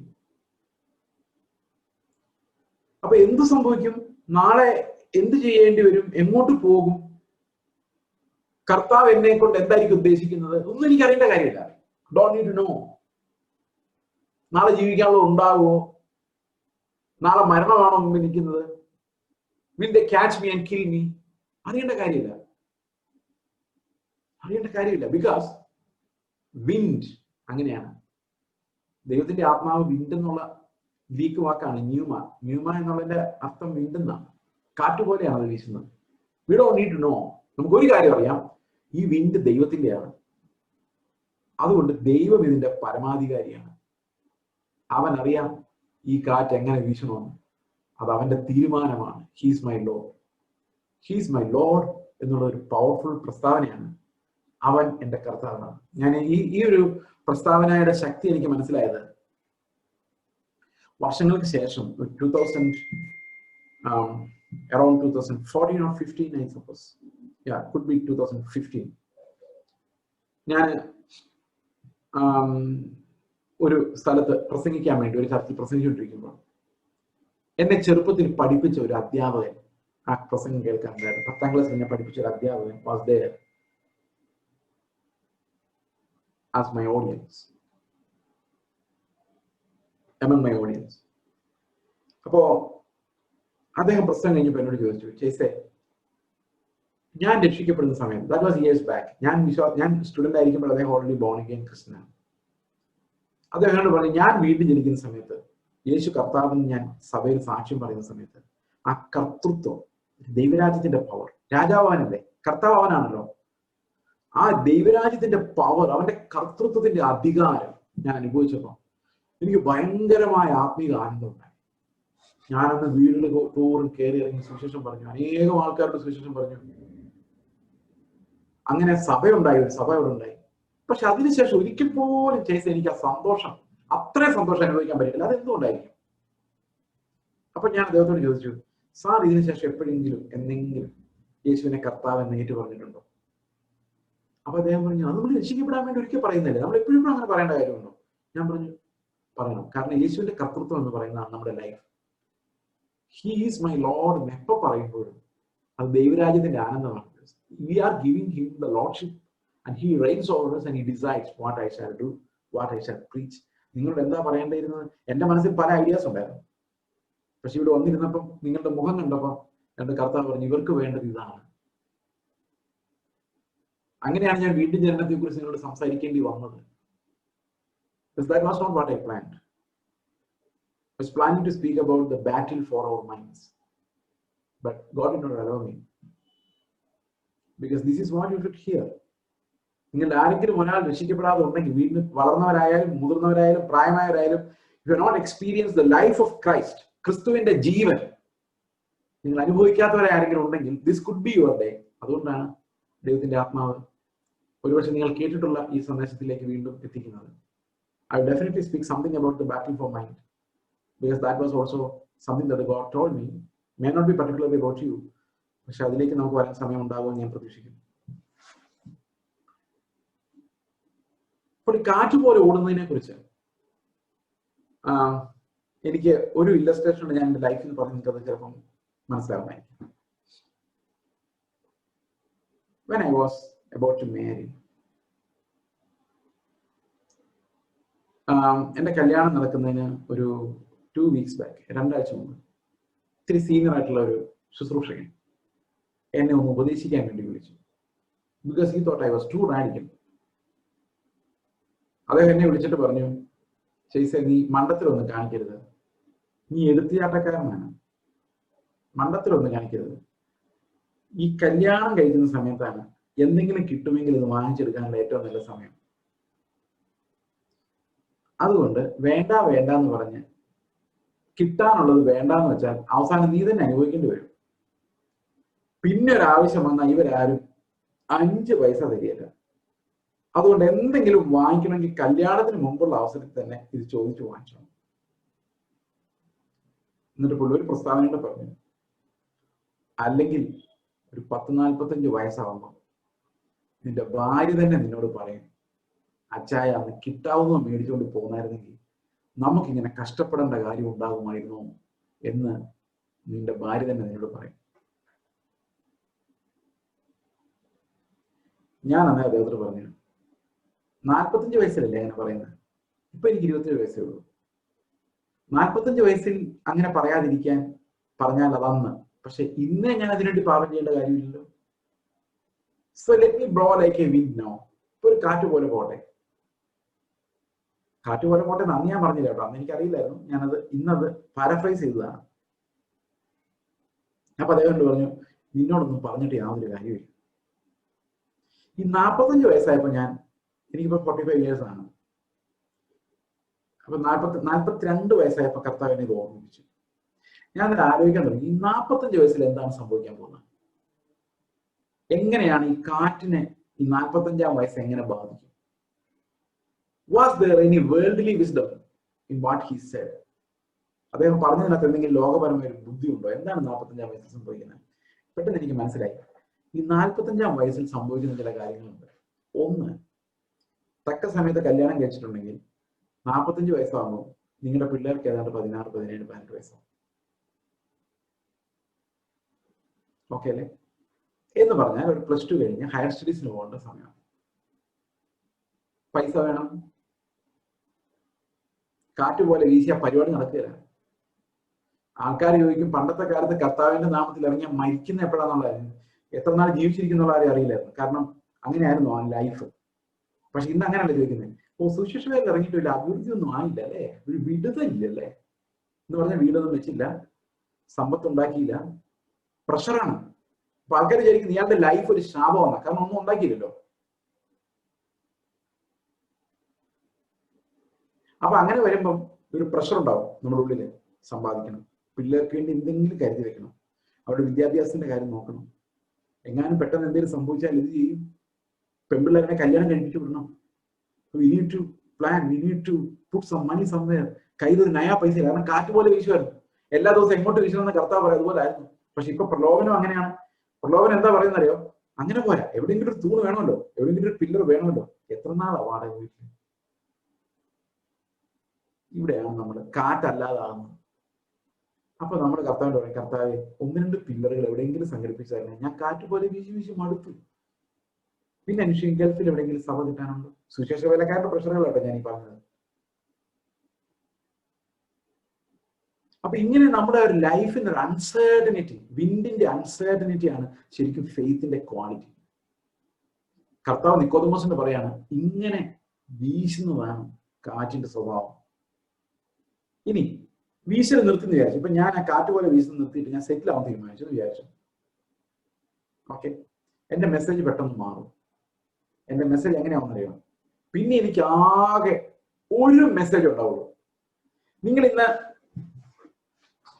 Pentecostal ചർച്ചകളിൽ കേരളത്തിൽ വ്യാപരിച്ചിരിക്കുന്ന ഒരൊറ്റ മെസ്സേജ് എന്താന്ന് പറയട്ടെ. നിങ്ങൾ കേട്ടിട്ടുണ്ടാവുമല്ലോ ഇഷ്ടം പോലെ പ്രസംഗങ്ങൾ. ആ ഒരൊറ്റ മെസ്സേജ് മാത്രമാണ് ഇന്ന് ലോകം മുഴുവൻ പെന്തക്കോസ്റ്റ്, കേരളത്തിൽ മാത്രമല്ല സഭകളിൽ വ്യാപരിക്കുന്ന there is only one singular message. എന്താണെന്നറിയോ? നിങ്ങളുടെ പ്രശ്നങ്ങളുടെ നടുവിലേക്ക് ഇറങ്ങി വന്ന് നിങ്ങളെ വിടുവിക്കുന്ന ദൈവം. ഇത് മാത്രമേ. ഏത് പ്രസംഗം കൺക്ലൂഡ് ചെയ്യുമ്പോഴും അങ്ങനെ വരുന്നത്. About what promises God gave you here in this earth. ഭൂമിയിൽ നശിച്ചു പോകുന്ന, നാശത്തിന്റെ സീലുള്ള, ലോകത്തിന്റെ പ്രഭു വാഴുന്ന, ഓൾറെഡി വിധിക്കപ്പെട്ടിരിക്കുന്ന ഈ ലോകത്തിന്റെ കുഞ്ഞു കുഞ്ഞു മഹത്വങ്ങളെ കാണിപ്പിച്ചുള്ള മോഹിപ്പിക്കലുകളാണ് ഈ കാറ്റുപോലെ വീശാത്ത, ആത്മാവിൽ നിയന്ത്രിക്കപ്പെടാത്ത കാലഘട്ടത്തിൽ നമ്മൾ കേൾക്കുള്ളൂ. അങ്ങനെ കേൾക്കാൻ പറ്റുള്ളൂ. You listen to songs. ഞാൻ രക്ഷിക്കപ്പെടുന്ന സമയത്ത് 1994 അന്ന് ഞങ്ങൾ പാടിക്കൊണ്ടിരുന്ന പാട്ടുകൾ, നമ്മൾ പാടിക്കൊണ്ടിരുന്ന പാട്ടുകളല്ല, അന്ന് ഒരു കാസറ്റ് ഷോപ്പിൽ പോയിട്ട്, അന്ന് കാസറ്റ് ഷോപ്പുകളല്ല, ഇന്നത്തെ പോലെ യൂട്യൂബ് പോലെ കേൾക്കാനും പറ്റത്തില്ല, ഡൗൺലോഡ് ഒന്നുമല്ല, വളരെ കഷ്ടപ്പെട്ട് കാസറ്റായിട്ട് കൺവേർട്ട് ചെയ്താണ് ആൾക്കാർ മാർക്കറ്റിൽ കൊണ്ടുവയ്ക്കുന്നത്. സീഡിയോ അല്ല.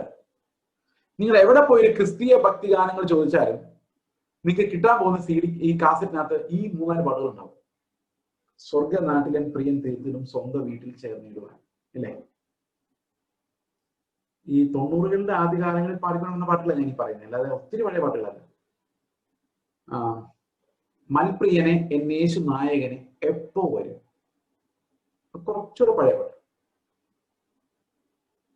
രാജാതിരാജൻ മഹിമയോടെ വാനമേഘത്തിൽ എഴുന്നള്ളാറേ.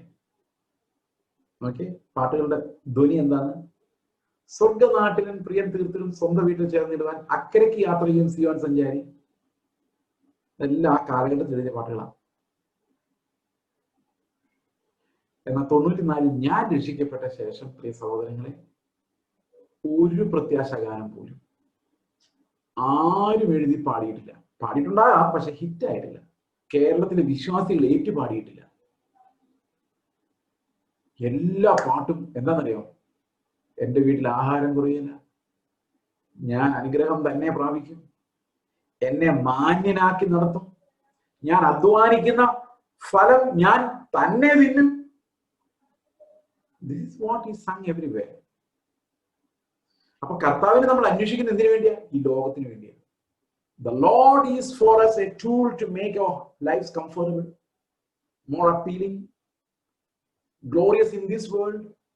ലോകത്തിന്റെ മഹത്വം അത് നേടിയെടുക്കാൻ വേണ്ടിയാണ്. അപ്പൊ എന്താ സംഭവിക്കുന്നത് വെച്ച് കഴിഞ്ഞാൽ, ഈ കാറ്റ് പോലെയുള്ള ആ പരിപാടി നിന്ന് കഴിയുമ്പോൾ, ആത്മാവിന്റെ ഒഴുക്ക് തീർന്നു കഴിയുമ്പോൾ, പിന്നെ ലോകത്തിൽ ആകെ ഒരു മെസ്സേജേ ഉള്ളൂ: നിങ്ങളുടെ പ്രശ്നങ്ങളുടെ നടുവിലേക്ക് ഇറങ്ങി വരുന്ന ദൈവം, എക്സാമിനേഷനിൽ ജയിപ്പിക്കുന്ന ദൈവം, നിങ്ങൾക്ക് എന്ത് വിഷമമായാലും അതിന് നടുവിൽ ഇറങ്ങി വന്നപ്പോൾ എല്ലാ കർത്താവ് നമുക്കിങ്ങനെ ഈ ലോകത്തിന്റെ കാര്യങ്ങൾ വിടുവിച്ച് കൊണ്ടുപോകുന്നതല്ലാതെ, നമ്മൾ ക്രിസ്തുവിനെ പോലെ ആകുന്നതോ, അവന്റെ വിശുദ്ധി പ്രാപിക്കുന്നതോ, അവന്റെ മുമ്പിൽ തേജസ്സോടെ നിൽക്കുന്നതോ, സ്വർഗത്തിലെ മോഹത്തെക്കുറിച്ചോ, കർത്താവിന്റെ വരവിനെ കുറിച്ചോ, ക്രിസ്തീയ ജീവിതം ജീവിക്കുന്നതിനെ കുറിച്ചോ, യേശു ക്രിസ്തുവിന്റെ ജീവനെ കുറിച്ചോ ഒന്നുമില്ല.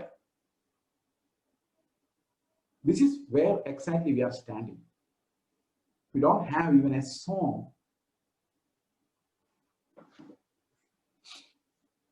ഇത് ഞാൻ പറയുമ്പോൾ ഞാനൊരു പ്രസംഗം പറയല്ല, എൻ്റെ മനസ്സിലെ ഭയങ്കരമായ വേദനയാണ് ഞാൻ നിങ്ങളോട് പങ്കുവെക്കുന്നത്. We are missing Christ, nothing less than Christ. അതുപോലെ ലാവോദിക്യ സഭയുടെ കർത്താവ് പറഞ്ഞു, ഞാൻ വെളിയിൽ നിന്ന് മുട്ടുന്നു, അകത്തില്ല. That's the real crisis, and only the young men of our generation can change this. കാരണം ക്രിസ്തുവിന് വേണ്ടി ഉള്ള കുറെ ആളുകൾ, അവന്റെ ജീവൻ പ്രാപിച്ച, വീണ്ടും ജനിച്ച, ജീവൻ പ്രാപിച്ച, ക്രിസ്തു ചിന്തിക്കുന്ന പോലെ ചിന്തിക്കാൻ ആഗ്രഹിക്കുന്ന, അങ്ങനെ നടക്കുന്ന, പിതാവിൽ ആശ്രയിക്കുന്ന അവന്റെ മക്കളായ കുറെ ആളുകൾ. And that's what we need. Okay, അപ്പൊ നിക്കോദെമോസിനോട് കർത്താവ് പറഞ്ഞതാ, നീ ആ വെള്ളത്താലും ആത്മാവിനും വേണ്ടി ജനിക്കണം. കാറ്റ് അതിന് ഇഷ്ടമുള്ളവരോട് തോന്നുന്നു, അല്ലെ, നീ അതിന്റെ ശബ്ദം കേൾക്കുന്നെങ്കിൽ അത് എങ്ങോട്ട് പോകുന്നു, ആത്മാവ് ജനിച്ചവനല്ല അങ്ങനെയാകുന്നു. അത് പറഞ്ഞപ്പോൾ തീർച്ചയായിട്ടും വളരെ സന്തോഷമായി. ആർക്ക്? നിക്കോദമോസ് സന്തോഷമായി കാണും. അദ്ദേഹം ചോദിച്ച ചോദ്യം ഇതാണ്, ഇതൊക്കെ എങ്ങനെ സംഭവിക്കും? നടക്കുന്ന കാര്യമല്ലോ, കാറ്റുപോലെയൊക്കെ വീശാൻ പറ്റും. ഞാൻ ഒരു കാര്യം നിങ്ങളോട് പറയാം, കാറ്റുപോലെ ചെറുപ്പകാലത്ത് വീശിയിട്ട് ഈ 45-ാം വയസ്സിലെ സെറ്റിൽമെന്റിന്റെ കാര്യം ഞാൻ പറഞ്ഞല്ലോ, അങ്ങനെ സെറ്റിലായി കഴിഞ്ഞാൽ രണ്ടാമത് വീശാൻ പറ്റില്ല. നിങ്ങൾക്ക് ഓർമ്മയുണ്ട് ഓഖി എന്ന് പറഞ്ഞൊരു കാറ്റടിച്ചത്? അത് തീർന്നു കഴിഞ്ഞാൽ പിന്നെ തീർന്നു, രണ്ടാമത് തന്നെ എഴുന്നേറ്റ് വരാൻ പറ്റില്ല. ഈ ഒരിക്കൽ അണഞ്ഞു പോയ കാറ്റിന് രണ്ടാമത് കത്താൻ പറ്റത്തില്ല. അതെങ്ങനെ വരുന്നെന്ന് അതിനറിയില്ല. അത് ഉള്ളിടത്തോളം കാലം വീശിക്കൊണ്ടിരിക്കാന്നുള്ളതേ ഉള്ളൂ. ഓക്കെ, നിങ്ങൾക്ക് ഒരുപക്ഷെ ഇത് ഇത്തിരി കട്ടിയായ ലൈഫിനെ കുറിച്ച് ഞാൻ പറയുന്നത് തോന്നി കാണുമായിരിക്കാം. But this is the life that gives us joy and pleasure. Divine joy, കർത്താവിന്റെ ആനന്ദം തരുന്ന ലൈഫ്, അതിനെക്കുറിച്ച് ഞാൻ നിങ്ങളോട് പറയും. അപ്പൊ നിക്കോദമോസ് ഇതൊക്കെ എങ്ങനെ സംഭവിക്കുന്നു കർത്താവ് പറഞ്ഞ മറുപടിയാണ് ഈ വെള്ളം എന്താണെന്നുള്ളതിനെ കുറിച്ചൊരു ക്ലൂ നമുക്ക് തരുന്നത്. ബാപ്റ്റിസം അല്ലത്, കാരണം ബാപ്റ്റിസം നമ്മൾ ചെയ്യുന്ന കാര്യമാണ്. ഇത് കർത്താവാണ് നമ്മളെ ജനിപ്പിക്കുന്നത് പറഞ്ഞല്ലോ. അപ്പൊ വീണ്ടും ജനിക്കാൻ വേണ്ടി കർത്താവ് ഉപയോഗിക്കുന്ന ഒരു കാര്യമാണ് വെള്ളം, കർത്താവ് ഉപയോഗിക്കുന്ന ഒരു കാര്യമാണ് ആത്മാവ്. അപ്പൊ കർത്താവിനോട് തിരിച്ചു ചോദിക്കുന്ന ഒരു ചോദ്യമുണ്ട്, നീ ഇസ്രായേലിന്റെ ആചാര്യനായിരുന്നിട്ടും ടീച്ചറായിരുന്നിട്ടും പ്രബോധകനായിരുന്നിട്ടും നിനക്കിതൊന്നും അറിയാൻ വയ്യേ നിക്കോദമോസെ എന്നാണ് കർത്താവ് ചോദിക്കുന്നത്.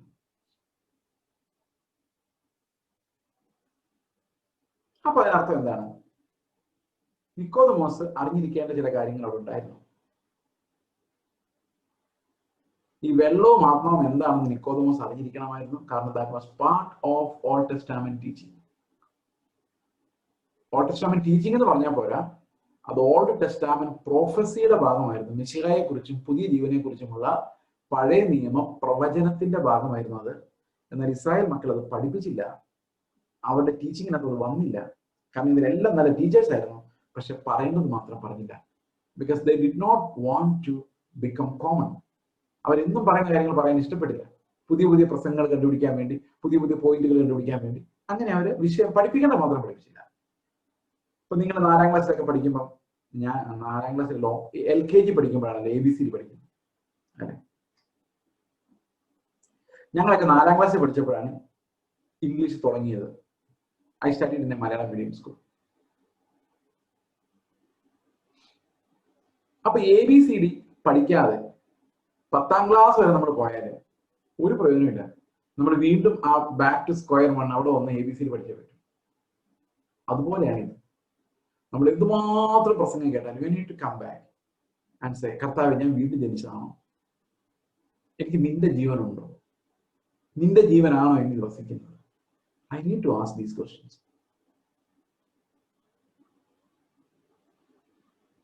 അപ്പോൾ കർത്താവ് നിക്കോദമോസിനോട് പറഞ്ഞത്, നീ ടീച്ചറാണ്, പക്ഷെ നീ ഒത്തിരി കാര്യങ്ങൾ പഠിപ്പിക്കുന്നുണ്ട്, സ്വതവേയാണ് പഠിപ്പിക്കുന്നത്. അത് യോഹന്നാന്റെ 6-7 വായിക്കുമ്പോൾ മനസ്സിലാവും. സ്വതവേ പഠിപ്പിക്കുന്ന ആൾക്കാരുണ്ട്, നോട്ട് ഫ്രം ദ ബൈബിൾ. അപ്പൊ കർത്താവ് പഴയ നിയമത്തിൽ ഏത് പ്രൊഫസിയിലേക്കാണ് വിരൽ ചൂണ്ടുന്നത്? അത് എസെക്കിയേലിന്റെ പ്രവചന പുസ്തകം 36-ാം അധ്യായത്തിലേക്കാണ്. നമുക്ക് പെട്ടെന്ന് അതുകൊണ്ട് നോക്കിയിട്ട് മുമ്പോട്ട് പോവാം. എസെക്കിയേലിന്റെ പ്രവചന പുസ്തകം 36-ാം അധ്യായം 25, 26, 27 വാക്യങ്ങൾ ഞാൻ വായിക്കാം. 25, 26 ഞാൻ വായിക്കാം. ഓക്കെ. ഞാൻ നിങ്ങളുടെ മേൽ നിർമ്മല ജലം തളിക്കും. ആരാ? ദൈവം. നിങ്ങൾ നിർമ്മലരായി തീരും. U will B cleansed. ഞാൻ നിങ്ങളുടെ സകല മലിനതയെയും സകല വിഗ്രഹങ്ങളെയും നീക്കി നിങ്ങളെ നിർമ്മലീകരിക്കും. ഞാൻ നിങ്ങളുടെ സകല മലിനതയെയും വിഗ്രഹങ്ങളെയും നീക്കി നിങ്ങളെ നിർമ്മലീകരിക്കും. അപ്പൊ what does the water do? Water cleanses us. നമ്മളെ ശുദ്ധീകരിക്കുന്നു. അപ്പൊ നമ്മളങ്ങ് തീരുമാനം എടുത്ത് നന്നായി പോരെ? നന്നാവില്ല. കുറച്ച് കാര്യങ്ങളൊക്കെ അഡ്ജസ്റ്റ് ചെയ്യാൻ നമുക്ക് പറ്റും.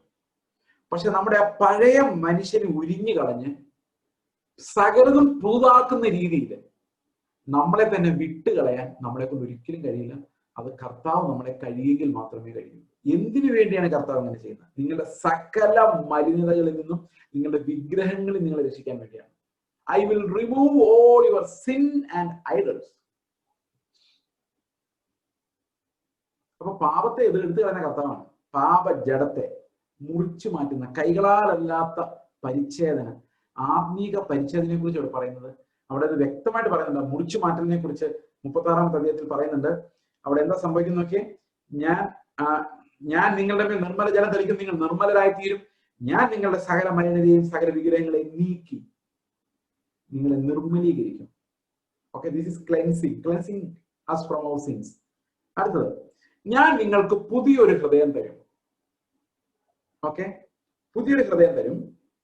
ഞാൻ നിങ്ങളുടെ സകല മലിനതയും സകല വിഗ്രഹങ്ങളെയാണ്. ഓക്കെ, നിങ്ങൾ നിർമ്മലീകരിക്കും. ഞാൻ നിങ്ങൾക്ക് പുതിയൊരു ഹൃദയം തരും, പുതിയൊരു ആത്മാവിനെ ഞാൻ നിങ്ങളുടെ ഉള്ളിലാക്കും. കേട്ടോ, അപ്പൊ പഴയത് എന്ത് ചെയ്യും? അടുത്തത്, കല്ലായുള്ള ഹൃദയം ഞാൻ നിങ്ങളുടെ ജഡത്തിൽ നിന്ന് നീക്കി മാംസമായുള്ള ഒരു ഹൃദയം ഞാൻ നിങ്ങൾക്ക് തരും. അപ്പൊ the old thing will be cut away. ജഡത്താൽ ജനിച്ച ജഡത്തെ കർത്താവ് എന്ത് ചെയ്യും? റിമൂവ് ചെയ്യും, എടുത്തു മാറ്റിക്കളയും. നന്നാക്കാൻ പറ്റത്തില്ല. നമ്മുടെ പഴയ ജഡത്തെ നന്നാക്കാൻ പറ്റില്ല. പഴയ തുന്നൽ ചേർത്ത് പുതിയ തുന്നാൻ പറ്റില്ല. You cannot change yourself. ദൈവവും നിങ്ങളെ നന്നാക്കാൻ ശ്രമിക്കുന്നില്ല. സുവിശേഷം എന്ന് പറയുന്ന മനുഷ്യരെ നന്നാക്കാനുള്ള പരിപാടിയല്ല, പഴയ മനുഷ്യനെ ഇല്ലാതാക്കാൻ, ക്രൂശിൽ ഇല്ലാതാക്കി കളയുവാൻ, മുറിച്ചു മാറ്റുവാൻ, പഴയതിൽ ഉരിഞ്ഞു കളയാനുള്ള പരിപാടിയാണ്. We are no longer living that old life. അതാണ് ഈ വെള്ളത്തിന്റെ ഉദ്ദേശം. തിത്തോസിന്റെ ലേഖനത്തില് 3-ാം അധ്യായത്തിൽ ഇങ്ങനെ വാക്യമുണ്ട്, അവൻ നമ്മെ രക്ഷിച്ചത് പുനർജനന സ്നാനത്താലും നമ്മുടെ മേൽ ധാരാളമായി പകർന്ന ആത്മാവിന്റെ നവീകരണത്താലും എന്ന് പറയുന്നുണ്ട് അല്ലെ. അവിടെ പുനർജനന സ്നാനം എന്ന് പറയുന്നത് ഇംഗ്ലീഷിലെ വാഷിംഗ് ഓഫ് റീജനറേഷൻ, ഇതേ പ്രയോഗമാണ് അവിടെ ഉപയോഗിച്ചിരിക്കുന്നത്. നമ്മളെ വീണ്ടും ജനിപ്പിക്കാൻ വേണ്ടിയുള്ള കഴുകൽ എന്നാണ് ആ വാക്യത്തിന്റെ ട്രാൻസ്ലേഷൻ. അപ്പൊ വീണ്ടും ജനിക്കുന്നതിനകത്ത് 2 പ്രോസസ്സുകളുണ്ട്. ഒന്ന് വാഷിംഗ് ഓഫ് റീജനറേഷൻ, മറ്റൊന്ന് ആത്മാവിന്റെ റിന്യൂവൽ, പുതുതാക്കൽ, പുതിയ മനുഷ്യനെ ഉളവാക്കൽ. പഴയതിനെ മുറിച്ചു മാറ്റൽ, പുതിയതിനെ ഉളവാക്കൽ. ജഡത്താൽ ജനിച്ചപ്പോൾ ജഡമാണ്, ജഡത്തിന് ദൈവത്തിൽ പ്രവേശിക്കാൻ കഴിയില്ല. So there should be a heavenly intervention to cut that away, cut that off, because that's a stony heart that cannot be healed. അത് സൗഖ്യമാക്കാൻ പറ്റാത്ത ഒരു കഠിന ഹൃദയമാണ്. അതിനെ നമ്മൾ മുറിച്ചു മാറ്റേണ്ടത് ആവശ്യമാണ്. And that we cannot do. അത് നമുക്ക് ചെയ്യാൻ പറ്റില്ല. അതുകൊണ്ട് കാൽവരി ക്രൂശിൽ അവൻ നമുക്കായി നമ്മുടെ പഴയ ജഡത്തെ ക്രൂശിച്ച് പഴയതിന് ഉരിഞ്ഞു കളഞ്ഞ് ആത്മാവിനെ നമുക്ക് തന്ന് നമ്മെ പുതുതാക്കി മാറ്റുന്ന ഒരു പ്രോസസ്സിനെ കുറിച്ചാണ് അവിടെ നിക്കോദെമോസിനോട് കർത്താവ് സംസാരിക്കുന്നത്. 2 things shall happen. One is we shall be born of water and by the Spirit. വെള്ളത്താൽ എന്ന് പറയുമ്പോൾ നമ്മുടെ ഒരു കഴുകലാണ്, മുഴുവൻ കഴുകുക, പഴയതിനെല്ലാം. നമ്മൾ ഈ 2 കാര്യങ്ങളാണ് ഈ കഴുകൽ എന്ന് പറയുമ്പോൾ നമ്മൾ ഇവിടെ ശ്രദ്ധിക്കേണ്ടത്. ഒന്ന്, നമ്മുടെ വിഗ്രഹം ഏതാണെന്നുള്ളതാണ്. ഞാൻ വീണ്ടും ജനിക്കുന്ന സമയത്ത് എന്റെ മനസ്സിലുണ്ടായ ഏറ്റവും വലിയ വേദന എന്ന് പറഞ്ഞാൽ വിഗ്രഹാരാധനയാണ്. സത്യത്തിൽ ഈ പുറമേ കാണുന്ന, ഞാൻ ഓർത്തഡോക്സ് പാരമ്പര്യത്തിൽ ജനിച്ചു വളർന്ന ആളാണ്. അപ്പോൾ we naturally had idols, not idols per se. They will not agree they have idols. So idols ഒന്നും അവർ പറയല്ല. അവർ പറഞ്ഞു നിങ്ങൾക്ക് ഫോട്ടോയേ ഉള്ളൂ, കത്തോലിക്കർക്കാണ് ഐഡൽ എന്നാണ്. എല്ലാ മനുഷ്യന്റെ കൈകളാൽ മെനയുന്ന എല്ലാ ഐഡലാണ്. അപ്പോ ഞാൻ രക്ഷിക്കപ്പെടുന്ന 1994 91 എൻഡ്, അല്ല 92 ഏർലി 92, അതായത് ജനുവരി മാസം 92 ജനുവരിയിൽ ഞാൻ എന്നേക്കുമായി ഓർത്തഡോക്സ് ചർച്ച് വിട്ടായിരുന്നു. രക്ഷിക്കപ്പെടുന്നതിന് മുമ്പ് തന്നെ 16 years of age. അതിന് കാരണം ഈ ഓർത്തഡോക്സ് സഭയിലുള്ള വിഗ്രഹാരാധന ബൈബിളിലുള്ളതല്ല എന്നൊരു ഉൾക്കാഴ്ച എനിക്ക് തോന്നിയുണ്ട്. I decided to abandon the church. അതിനുശേഷം എന്റെ കസിൻസിന്റെ കല്യാണം നടക്കുമ്പോൾ ഞാൻ അകത്ത് കയറില്ല, ഞാൻ വെളിയിൽ കൂടെ പോകുള്ളൂ. കാരണം I could not agree the church having idols. പക്ഷെ 1994 ഞാൻ രക്ഷിക്കപ്പെടുമ്പോഴാണ് കർത്താവിന്റെ ആത്മാവിനോട് പറഞ്ഞത്, you are still an idolater. നീ ഇപ്പോഴും ഒരു വിഗ്രഹാരാധന. എനിക്കത് മനസ്സിലായി. കാരണം വിഗ്രഹങ്ങൾക്കെതിരെ ഒരു സ്റ്റാൻഡ് ഉള്ള ആളായിരുന്നു ഞാൻ. പിന്നെ കർത്താവ് എനിക്ക് മനസ്സിലാക്കി തരുന്നത്, നമുക്ക് ഒരിക്കലും തൂത്തു മാറ്റാൻ പറ്റാത്ത വിഗ്രഹം, കർത്താവിന്റെ കഴുകലാൽ അല്ലാതെ പോകാത്ത ഒരു വിഗ്രഹം നമ്മുടെ ഉള്ളിലുണ്ട്. അത് നമ്മൾ തന്നെയാണ്. ബാക്കി വിഗ്രഹങ്ങളൊക്കെ നമ്മൾ വിചാരിച്ചാൽ എടുത്തു മാറ്റാം. പക്ഷെ നമുക്ക് ഒരിക്കലും എടുത്തു മാറ്റാൻ പറ്റാത്തൊരു വിഗ്രഹം എന്ന് പറയുന്നത് നമ്മൾ തന്നെയാണ്. ആ മുറിച്ചു മാറ്റുന്നത് ഈ സെൽഫിനെയാണ്. സെൽഫ് ലൈഫ്, എന്റെ ഇഷ്ടത്താൽ ഞാൻ ജീവിക്കുന്ന, എന്റെ മഹത്വം ഇഷ്ടപ്പെടുന്ന, എന്നെ ആളുകൾ പുകഴ്ത്തി പറയണമെന്നും മാനിക്കണമെന്നും ആഗ്രഹിക്കുന്ന, എനിക്ക് മനുഷ്യരുടെ മാനവും ബഹുമാനവും മഹത്വവും വേണമെന്ന് ആഗ്രഹിക്കുന്ന ആ ഒരു വിഗ്രഹമാണ് കർത്താവ് തകർത്ത് കളയുന്നത്.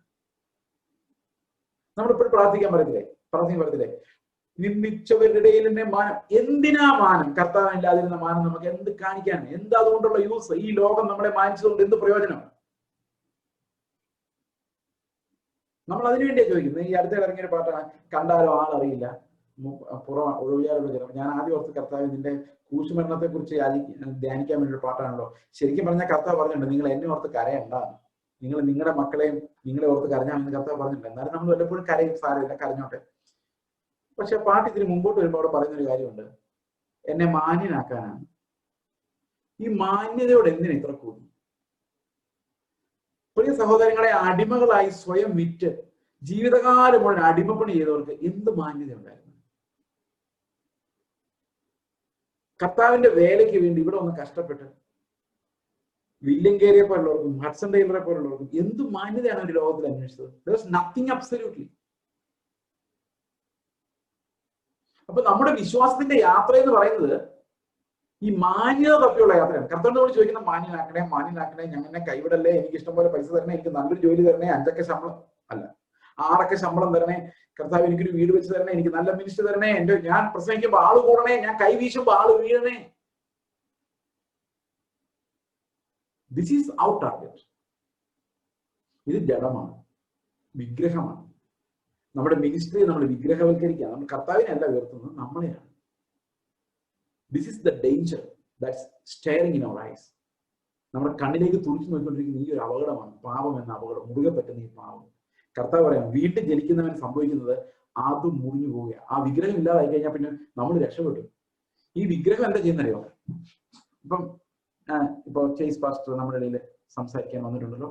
അദ്ദേഹം വളരെ ശ്രേഷ്ഠനായ ദേവദാസനാണ് എന്നൊക്കെ പറഞ്ഞു കഴിയുമ്പോഴേക്കും എന്റെ ഉള്ളിലൊരു ഭയങ്കര സന്തോഷം വരും. അതിനാണ് ഈ വിഗ്രഹം എന്ന് പറയുന്നത്. ഞാൻ ആൾക്കാരുടെ പറയും, എനിക്ക് ഈ പുകഴ്ത്തി പറയുന്നതിൽ ഇഷ്ടമൊന്നും അല്ല കേട്ടോ എന്ന് പറഞ്ഞാലും ഈ പുകഴ്ത്തി പറയുന്നവരോട് എനിക്കൊരു സ്നേഹം തോന്നും. ഇത് വിഗ്രഹം ഉള്ളതുകൊണ്ടാണ്. That's the idol. ബഹുമാനിക്കുക, എന്നെ ബഹുമാനിക്കുക. You respect me, you honour me, call me reverend. This is the idol. അവനെ ഒട്ടും മാനിച്ചില്ല. Idol is not worshipped. Your idol was not worshipped. അതാണ് നിങ്ങളുടെ പരാതി. They did not pay homage to you.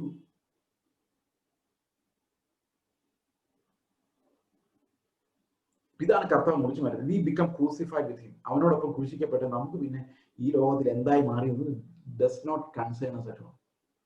കാരണം അവന്റെ കൂടെ മരിക്കുമ്പോഴാണ് in that death we are circumcised of our old man. നമ്മുടെ പഴയ മനുഷ്യൻ മുറിഞ്ഞു പോകുന്ന കർത്താവിന്റെ ക്രൂശിലാണ്. When he died on the cross, I died with him. അവൻ ക്രൂശിൽ മരിച്ചപ്പോൾ ഞാൻ അവന്റെ കൂടെ മരിച്ചു. ബൈബിൾ അതാ പറയുന്നത്. That's my faith. I died. ഞാനല്ല ഇനി ജീവിക്കുന്ന ക്രിസ്തു അത്ര, ഞാൻ അവന്റെ കൂടെ ക്രൂശിക്കപ്പെട്ടിരിക്കുന്നു. I died on the cross along with me. The old is gone and everything is new. ഇതാണ് വിശ്വാസം, faith. ഇല്ലാത്ത കാർ കൊണ്ടിരുന്നതല്ല, യേശുവിനെ കൊണ്ടുവരുന്നതാണ് ഫെയ്ത്ത്. ഞാനല്ല, എനിക്ക് പകരം ക്രിസ്തു. That's what the real saving faith is. ഇനി ജീവിക്കുന്ന ഞാനല്ല, ക്രിസ്തു അത്രേ. റോമർ 6:6 ഇങ്ങനെ പറയുന്നു, നാം ഇനി പാപത്തിന് അടിമപ്പെടാതെ വേണം. അപ്പൊ പാപത്തിനുള്ള സർക്കംസിഷൻ എങ്ങനെ ലഭിക്കുന്നത്? പാപത്തെ എങ്ങനെയാ കർത്താവ് മാറ്റുന്നത്? ഇനി നാം പാപത്തിന് അടിമപ്പെടാതെ വേണം, പാപ ശരീരത്തിന് നീക്കം വരേണ്ടതിന്. That's what's happening by blood. And here the blood is represented as water, washing. അവന്റെ രക്തത്താൽ സകല പാപവും പോക്കി നമ്മെ ശുദ്ധിക്കും. That's a cleansing that happens by the blood of Christ. അതിനെക്കുറിച്ചുള്ള പ്രോമിസ് ആണ് ശരിക്കും പഴയ നിയമത്തിൽ ഉണ്ടായിരുന്നതും ഇവിടെ ഏറ്റു പറയപ്പെടുന്നത്. We are cleansed by his blood. എങ്ങനെയാണ് പാപവും മലിനതയും നീക്കപ്പെടുന്നത്? It's definitely by the blood of Christ, and we are washed by his blood. Prophetically, it's shown as water. ജഡത്തിൽ നിന്നുള്ളത്.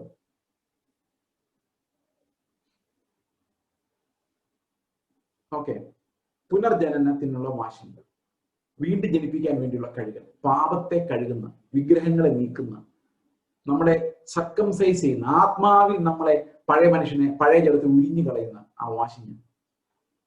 റോമർ 6:6 പറയുന്നു, നാം ഇനി പാപത്തിന് അടിമപ്പെടാതിരിക്കാൻ തക്കവണ്ണം പാപ ശരീരത്തിന് നീക്കം വരേണ്ടതിന് നമ്മുടെ പഴയ മനുഷ്യൻ അവനോട് കൂടെ ക്രൂശിക്കപ്പെട്ടു എന്ന് നാം അറിയുന്നു. 7-ാം വാക്യം, അങ്ങനെ മരിച്ചവൻ പാപത്തിൽ നിന്ന് മോചനം പ്രാപിച്ചിരിക്കുന്നു. How glorious! എങ്ങനെയാണ് നമ്മൾ പാപത്തിൽ നിന്ന് മോചനം പ്രാപിക്കുന്നത്? By a circumcision not by hands, by spiritual circumcision of our death with Christ.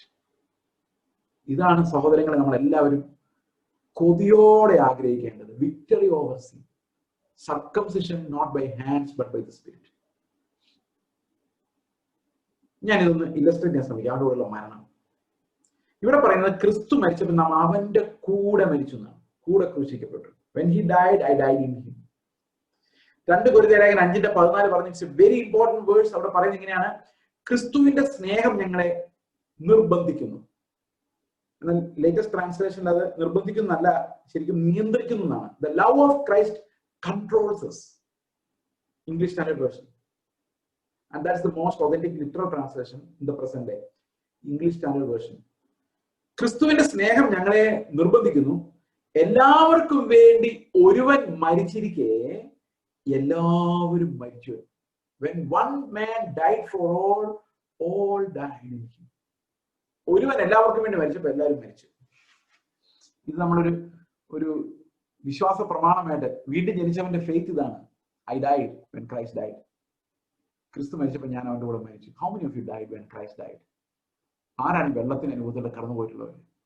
പാപം ഒഴുക്കപ്പെട്ട് കളഞ്ഞവർ, പഴയത് മുറിഞ്ഞു പോയവർ, പുതിയ ജീവൻ പ്രാപിച്ചവർ, ക്രിസ്തുവിന്റെ ജീവനാൽ നിറയപ്പെടുന്നവർ. Who are they?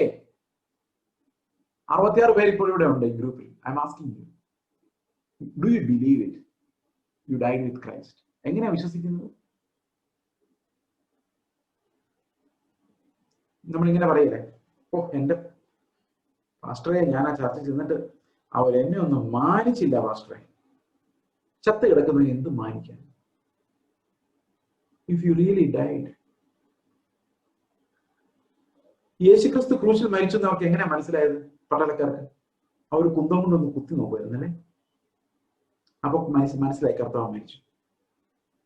നമ്മൾ അവരുടെ കൂടെ മരിച്ചു എന്നല്ലേ പറഞ്ഞേക്കുന്നത്.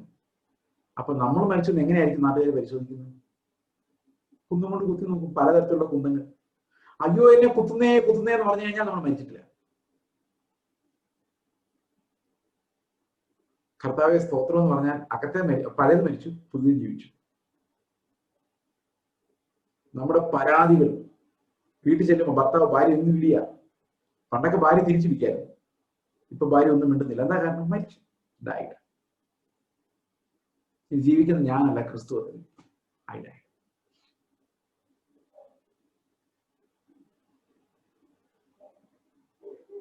ഓക്കെ, അപ്പോൾ ഈ ഒരു മരണം നമ്മൾ വിശ്വസിക്കുക. When I died, I died. When he died, I died.